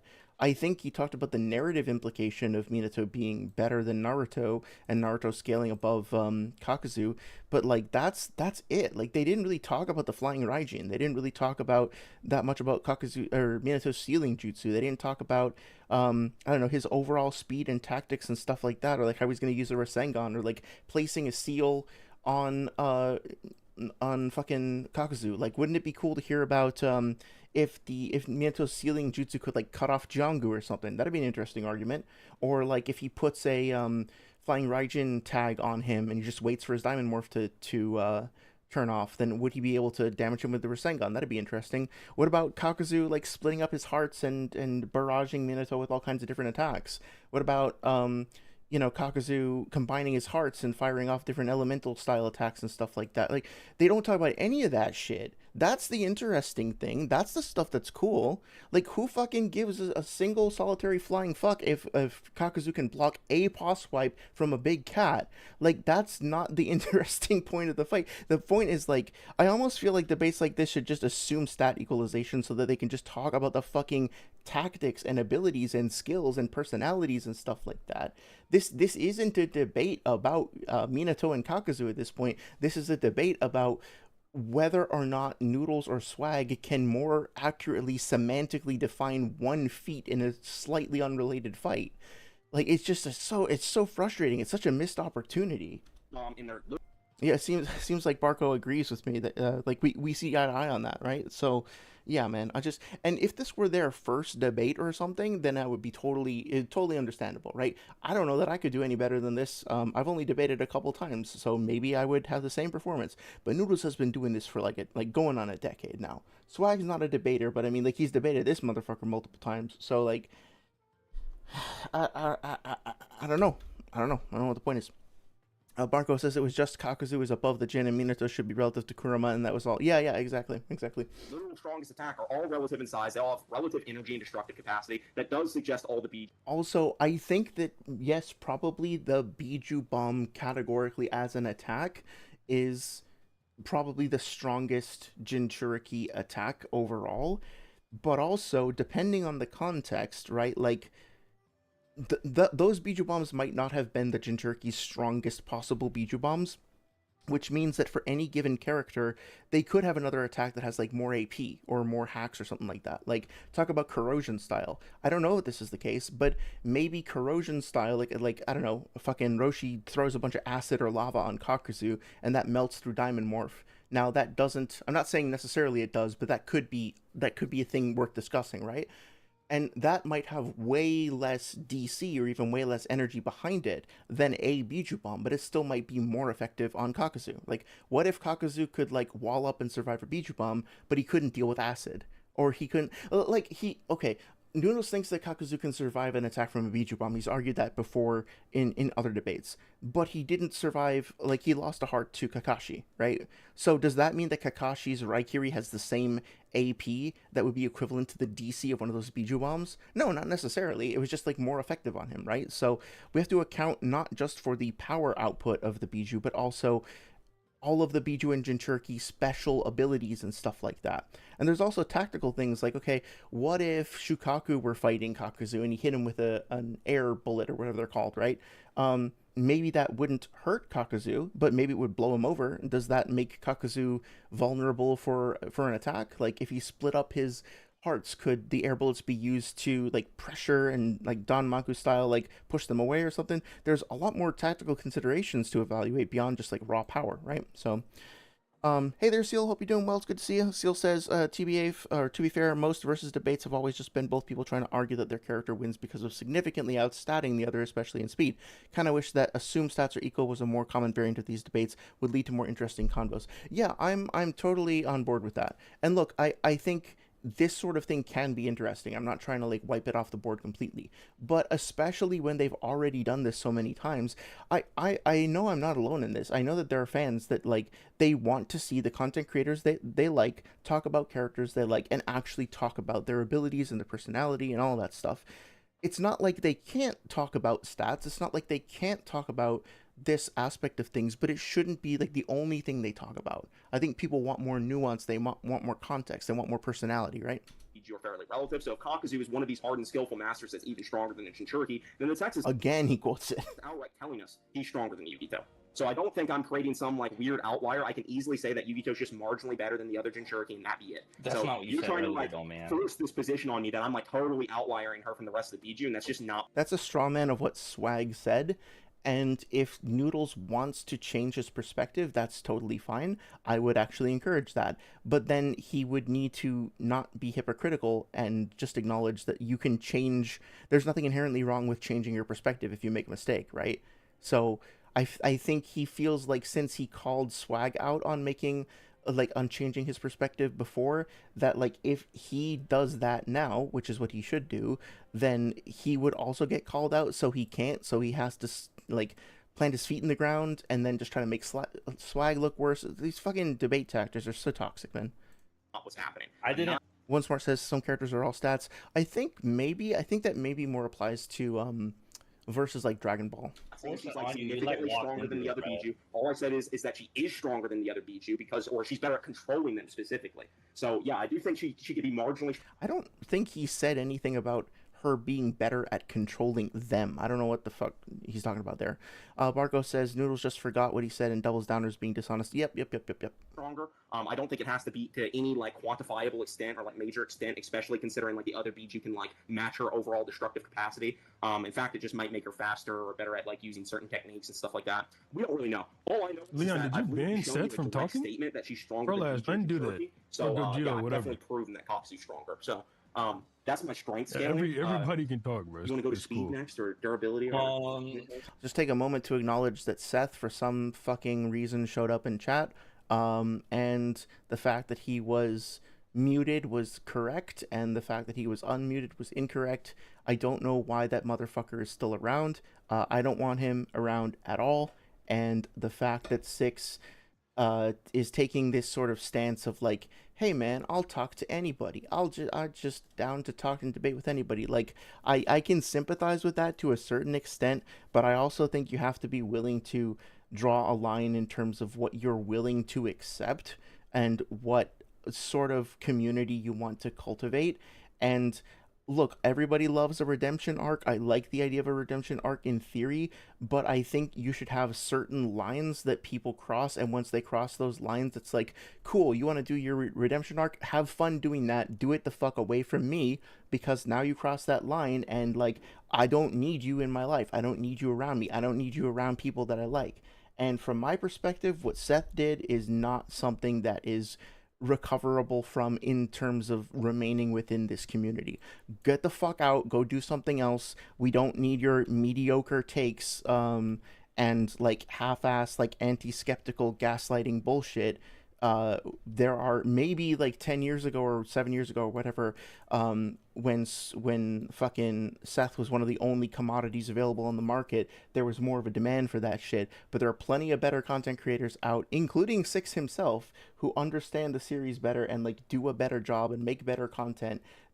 We don't need the motherfucker, and we shouldn't have him in our community, even if we do. So I feel like, you know, I've been a little vague. I've been a little like pussyfooting about this in the past, but no, I'm gonna stick to this. I don't want anybody who like sexually harasses another community member, especially if they're underage, and like cyberbullies them and like body shames them, and then tries to weasel their way out of it by then appealing to the idea that like, hey, there are other people who are sexually harassed more than the person that I sexually harassed, so am I really the bad guy? Aren't we just taking attention away from people who are really getting hurt by attacking me? Like, making himself the fucking victim in that context is disgusting and reprehensible, and I won't say unforgivable, but I'm not gonna forgive it. I don't want that shit around, period. And then to like come back after the redemption arc after saying Christ, okay, cool, you said Christ is king on Twitter, good fucking job, great, congratulations. And now to come back into the community and be like screeching on stream about how, oh, if you don't agree with my positions, you just want too much evidence, you're just being a skeptical cunt. His words, right? Like, outright encouraging people to gaslight other people, saying on stream in front of hundreds of people, our community needs more gaslighting. I want more people to gaslight more other people. No, it's not acceptable. And Six, if you end up listening to this, I really encourage you to think about, again, you are offering your platform, including your, I'm looking right now, 115,000 subscribers, that you are sharing with somebody who, like, did all the things that I described and more. It's the tip of the iceberg. Do you really think that it's cool to say, oh, well, that was a while ago, I guess he's turned a new leaf? Have you really been paying attention to what he's been saying? to how he's been treating people, to how he's been interacting with people. Is that something you really actually want to use the platform, the subscriber base that you have built to promote? And you know what? That's not a rhetorical question. I hope that if you do hear this, you do think carefully about it. You don't owe me an answer. You don't have to debate or convince me of anything. It's up to you. But I would strongly encourage you to consider leaving that motherfucker alone. Like, please. That being said, let's get back to the fucking debate. Slimy Orb says that's so gross. It's fucking disgusting, bro. Like, I can't. I mean, that being said, like, I would not necessarily encourage you to look into this, but there is a debate between Aeroflame and Noodles on something they refer to as the incident, and I would rather not describe what they're talking about on stream, but suffice to say that the fact that they were debating what they were debating without the parties present, and as far as I know, without their consent, is possibly even more disgusting in some ways. And I should remind myself of that when I'm patient with Noodles and I'm like, hey, yeah, bro, let's just have a friendly conversation. Like, he literally debated insert thing here that I won't say out loud. It was fucking bizarre. Like, I literally couldn't believe that it was happening. So go check that out if you want to. But this is the sort of thing that you have to, at a certain point, you have to just ask yourself, I think, like, do we genuinely actually want to affiliate with this at all? Like, is this really okay to sort of, like, tacitly hand wave because, oh, cool, we made some money out of this debate. I made a few $100 talking to this guy. Like, personally, I think it's fucking bullshit. Personally, I think that, like, we need to want better for ourselves. I think we deserve better than that. You know, like, we deserve not just better than the initial horrible, toxic, manipulative, abusive fucking behavior in the first place, but then this pseudo redemption arc that comes coupled with all this more abusive, manipulative fucking language. And to anybody who's a fan of Seth or whatever else, like, I've talked to people like this before who have been like, hey, I think you're being too harsh. I'm not attacking you. I'm not saying that, like, you being a fan of Seth or Noodles or anybody else, it makes you a bad person. I think that you deserve better. I think that you can get the same kind of content, the same kind of takes from other content creators, including Swag, including, like, I don't know, just even Sage, right? Even, like, I don't know, Cameron, Lightning Snow, Omni Savage, Thunder God, Abstract, Sage's Reign, Sybil, like, hit me up and I will give you a list of dozens of content creators that you can get amazing shit from. That you don't need this. You don't need to be getting it from somebody who's done that sort of shit before. Okay, so don't take it personally, but, like, I'm asking you to advocate for better for yourself because you deserve better for yourself. Hope you understand that. Anyway, fuck, I get so fucking riled up about that because people in chat were like, oh, I get you. You don't like him, but you don't need to be so harsh. Yeah, I fucking do. Yeah, we all need to be fucking harsh about this. I'll believe the redemption arc when I see it. I'll believe the redemption arc when all of the people who were adversely affected have received and accepted apologies and the behavior has significantly changed. Then I'll accept the redemption arc when I see the fucking evidence for it from the affected parties. Until then, motherfucker can leave permanently as far as I'm concerned. Goku, getting back on topic, One Smart says Goku has the hacks, he just doesn't use them often. He has telekinesis, mind reading through touch, and probably more I am forgetting / don't have enough left for. I'd be curious to hear more about that for sure. Seal says fucked up that Noodles and Clyde have fully befriended him again. Oh yeah. Even if they claim they did so because they now think he was innocent of the worst things they accused him of. Honestly, like, to me, encouraging gaslighting and actively gaslighting people is bad enough without all the other stuff. But yeah, when you add it to the other stuff, it's like, I just don't relate to it at all. Like, if I did something like that and I got caught doing that, I would be so fucking embarrassed and humiliated that, like, I couldn't show my face again, right? Like, I'm trying to think of an example of something that I've done. I can't even think of anything, but, like, I don't know, if I was in this community, right, and, like, I don't know, I doxed someone and, like, I harassed them, not that Seth did this specifically, but I doxed and harassed somebody and, like, made them miserable and made them cry and, like, basically, like, drove them out, and then it came out that I did that, and then people were aware that I did that to somebody else, I would be so ashamed of myself that I would just leave and I would never come back, like, because my brand, my image, my presence in the community would now forever be associated with this act of like cruel bullying and malice. And I don't know, like to me it's like, okay, I had a chance to make a good impact in this community and then I did something awful and I fucked it up, so now I have to go do something else. That's just my perspective, right? Like I am not owed a redemption arc. I am not owed a second chance for doing something like that, right? So I don't know. Orb says, I believe anyone can change, but Stats isn't someone who seems to have even tried, is doing better, helping those hurt, even if being hated forever, not making excuses. Yeah, look, I don't live with the motherfucker. I don't know every word he said and everything he's done.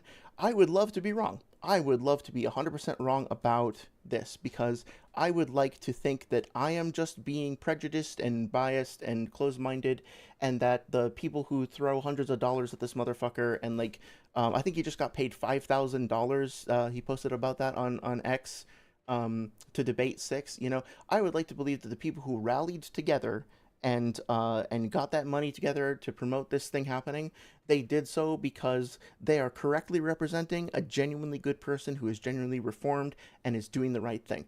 I would much rather believe that than to think that people in my community that, you know, some of whom I would have liked to have collaborated with in the past, or would like to have discussions with, or whatever, or just like share the love of the same thing, the Naruto manga that I also share a passion for. I would rather be wrong and come forward hat in hand and apologize to everybody, including Seth directly, right?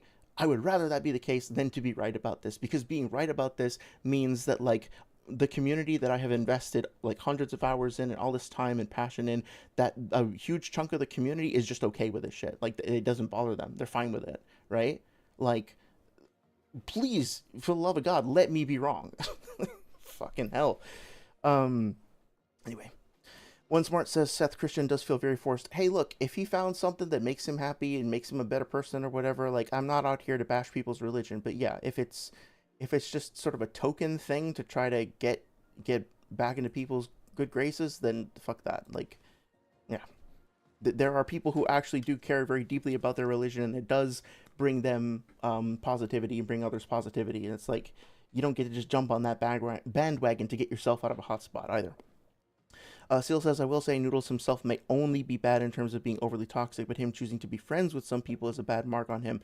Yeah, my mom had this expression, my grandma actually had this expression where she said, you lay down with dogs, you get up with fleas. And I don't like that in all situations, but it is true. It's like, so if you deliberately choose to associate yourself with people who are toxic, you know, why? Like, why are you doing that? What does it say about you? And what effect does it have on you, right? Like, how does that affect you as a person as well?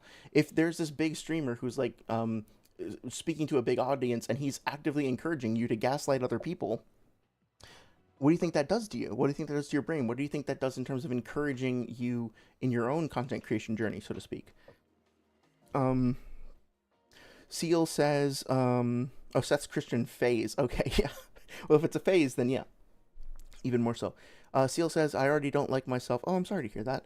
Because of ultimately minor shit, picking fights with people over bad criticisms of a game story, traumatized me too much on a friend in DMs, let alone because of genuinely bad and harmful shit like what Seth did. I would probably hate myself outright in that case. That's fair. That's absolutely fair. Look, for what it's worth, what I just want to be very fucking clear that what you're describing doesn't sound in any way remotely in the same universe as what Seth was like, has outright literally described himself doing. So just to be clear, what you are describing, as far as I can tell, seems like normal mistakes. And if you are like trauma dumping, I have people in my life who trauma dump. Like it's a little rude, I guess, it's a little inconsiderate, I guess, but also sometimes you just need to vent and you need somebody to listen. So, you know, as long as you communicate with those people in your life and make sure you're not just like overwhelming them all the time, there's nothing wrong with needing to vent and needing to connect. And believe me, I have gotten into petty squabbles over any number of things over the years. As long as if you don't feel good about the way that you acted, if you have some regrets about the way that you acted about something, if you can look back on that and genuinely just say like, okay, I do care about the way that my actions affect other people, so I'm going to adjust my behavior accordingly. I'm going to try to make amends with those people. I'm going to try and grow and learn. That's all you can That's all I could ever ask of anybody, right? That I think that hopefully you can be kind to yourself and not be too hard on yourself for that. And also, as much as I would like to think that everybody deserves redemption, I think also that like once you reach a level of pain that's inflicted upon other people, maybe carrying guilt around with you is a good thing. Like maybe you're kind of supposed to feel guilty. If you're a huge fucking asshole and like you go out of your way to like ruin other people's lives, maybe you should feel bad for a long fucking time about that. You know, and maybe I'm not talking to you obviously now, I'm talking about Seth instead. Like maybe you should have to put in a lot of work in order to make up karmically for what you have done, right? Maybe you can get there. Maybe that's fine. But like the journey has got to be commensurate with what went into to creating the problems in the first place. So I hope that makes sense. Seth is now a Christian, asked Shinigami.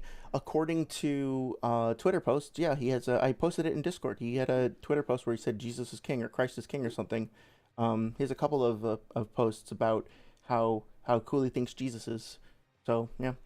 Orb says, I feel like the stream has gotten too serious and real. John, how far are you in One Piece? Well, I appreciate it. I can get back to the actual debate. I just had to vent for a second because I was pretty pissed off about that. Yeah, we can get back to the debate. How far am I in One Piece? I appreciate you trying to bring things to a more positive state. I'm on chapter 185, I think. I'm in Alabasta, and Luffy, Nico Robin has just helped save Luffy, and they are like the big climactic fight that it's been brewing for several dozen chapters, I think, has finally started to come to a head, and so there's this big conflict. And Chopper is being a fucking hero. Of course, Chopper, my best boy, my favorite character, is putting in work, and really, it looks like Crocodile is about to do some heinous shit, and I'm really just looking forward to seeing what happens next. I'm really fucking loving it. Yeah. Thanks for the kind words. Yeah, be kind to yourself, Seal. I hope that you wind up finding reconciliation and not being too hard on yourself. Yeah. Have you seen the Water Luffy? No, I haven't gotten that far yet. Is that coming up pretty soon? Shinigami says, I'm open to more people joining Christianity, but Seth needs to show massive change. Yeah, exactly. So I don't want to say that anybody cannot be redeemed. I would like to think that anybody could be redeemed, but the redemption arc has to be commensurate with the actions that led to you needing the redemption in the first place. You know what I mean? Like, if you murder someone, does that mean you need to take your own life and that your life is over and that you can never contribute positively to society ever again? No, I don't want to be that cynical, but you did fucking murder someone, so you have to do a lot of work if you're going to try to even the scales. And you can never take away what you did. You can't ever bring that person back to life. All you can do is try to do something positive with the amount of time that you have left, right? And then if you do enough positive stuff and people are graceful or gracious enough to you, you may be forgiven, depending on how that all goes. Hey there, Omni, it's good to see you. Hope you're doing well. It's only 9:45 for me here, so it's not all that late. But yeah, why are you up so late? You should get some rest. Not that I'm not happy to see you. Shinigami says, anyone a good night? Yeah, get some rest, dude. Hope you guys are good. Okay, debate time. Can I just give like a You said general, one. Can I just give a general? No. I'm not talking about this subject. I'm saying while we're on the subject of strength scaling, can I give a general narrative strength / speed argument? Sure. While we're on the subject of strength. Okay. So this is actually a little bit funny because we get these types of comparisons in the Hidan Kakuzu arc. No, anybody could take it. Minato is being used for a narrative benchmark for Naruto, like well into the 500s, I believe. You have the famous scene where you brought it up, the five-tailed beast bombs get deflected. Kakashi thinks Minato rose back from the dead and he's looking and it's Naruto, right? Yeah, look, right? Like, we are Seth the Diddy, right? just keep an eye on like what people are saying in the chat. It might be eye-opening. And even if you don't want to agree that that's like a direct line of scaling between Naruto and Minato, the fact remains that 200 chapters after Naruto beat Kakuzu by himself, insisted that nobody helped him, said that, despite the fact that like teamwork is really important, I don't want anybody to back me up, I got this, then hit Kakuzu with a Rasen Shuriken twice. Not entirely accurate, right? He only actually hit him with it once, but so that is something the Noodles could jump on. But I get what Swag is saying. The series is still using Minato as a tool for Naruto hype. When Kakuzu, there's no reason to mention him. Wait, did I skip something? I feel like something got missed here. Let me go back for a sec. That's my strength scaling. Everybody can talk, bro. Yeah, well, yeah, because I got sidetracked about the set. So okay, let me go back. Leon, did you ban Seth from talking? Statement that she's stronger. Carlash, undo that. So Gogeta, I've whatever. definitely proven that Kakuzu's stronger. So Oh, so Noodles thinks that he has proven that Kakuzu is stronger based on this scan, which is incredibly flawed, and yeah. Oh, you're waiting for a train home from your 82 kilometers hiking trip. Holy shit, that's awesome. Did you like camp overnight, or it wasn't like a one shot, right? That you must have rested along the way. Either way, that's fucking awesome. Yeah. So he showed one scan and one feat. Like the feat is sketchy and the scan is like incredibly riddled with holes and flaws. So no, he hasn't really accomplished anything. that's my strength scaling. Everybody can talk, bro. You want to go to It's speed cool. Never even like defined strength in the first place. next or durability? Can I just give like a You said one and general? one. Can I just give a general? No. I'm not talking about Yeah, this subject. it's- I'm saying let- while we're let on the Swag subject wrap of up his- strength scaling, can I give a general narrative strength / speed argument? Sure. While we're on the subject of strength. Okay. So I think actually it might make sense to stop here for now because we've gotten like the next section of the debate is mostly just Swag talking about the narrative, and then after that there's like one final thing that we can probably also wrap up next time. So yeah, let's cut it off here for tonight, and we'll pick it up on Thursday, and we'll go through the rest of the argumentation. So far, I don't think any progress has been made. So far, I don't think like Noodles was on the assertive. He didn't get his scaling across. All he said that was that Kakuzu was stronger than a Jinchuriki. Even if we allowed for that, that has no relevance to Minato that's been just established whatsoever. So Noodles hasn't accomplished jack shit so far. Then Swag is going to talk about the narrative for like an hour, and that's fine. I think that he makes better arguments overall, and I think the community generally agrees that he won those points, but like it depends on how you define victory exactly. So we'll pick that up next time. Hope you guys enjoyed this. Hope you guys weren't too demoralized or anything by the rant about the community behavior. Usually I avoid talking about drama, and in the past when I've talked about this specific drama, I've gone and then removed, like edited out those parts of the video. I think I'm going to leave them in for now because like apparently this isn't just like, okay, Seth went off and did his own thing and he's in his own corner of the internet now, and like, okay, like I'm not gonna go look for people who have done bad stuff and like try to stir up drama, but like now he's sharing space in some of the spaces that I'm in. I don't fucking want him in those spaces, so I'm going to speak my mind. Y'all don't have to agree with me. If you disagree with me, feel free to challenge me, and also feel free to go do more research and come to your own conclusions. I just want us to aspire to something better and more wholesome than where we're at right now in a lot of different ways. And I'm going to continue advocating for that until I see the change that I want to see. So, with that being said, I hope you guys have a great rest of your evening. I will see you Thursday. We'll hopefully finish this analysis on Thursday, then we'll wrap up the 6 versus Batman one on Sunday. And then it's been a while since we've done some gaming, so I think I'd really like to do Durasane, and I'd really like to do the fucking Dark Souls 2 music stream that I've been threatening to do for like almost 2 years now. So I'll get to that soon. Anyway, have a great night, everybody. Take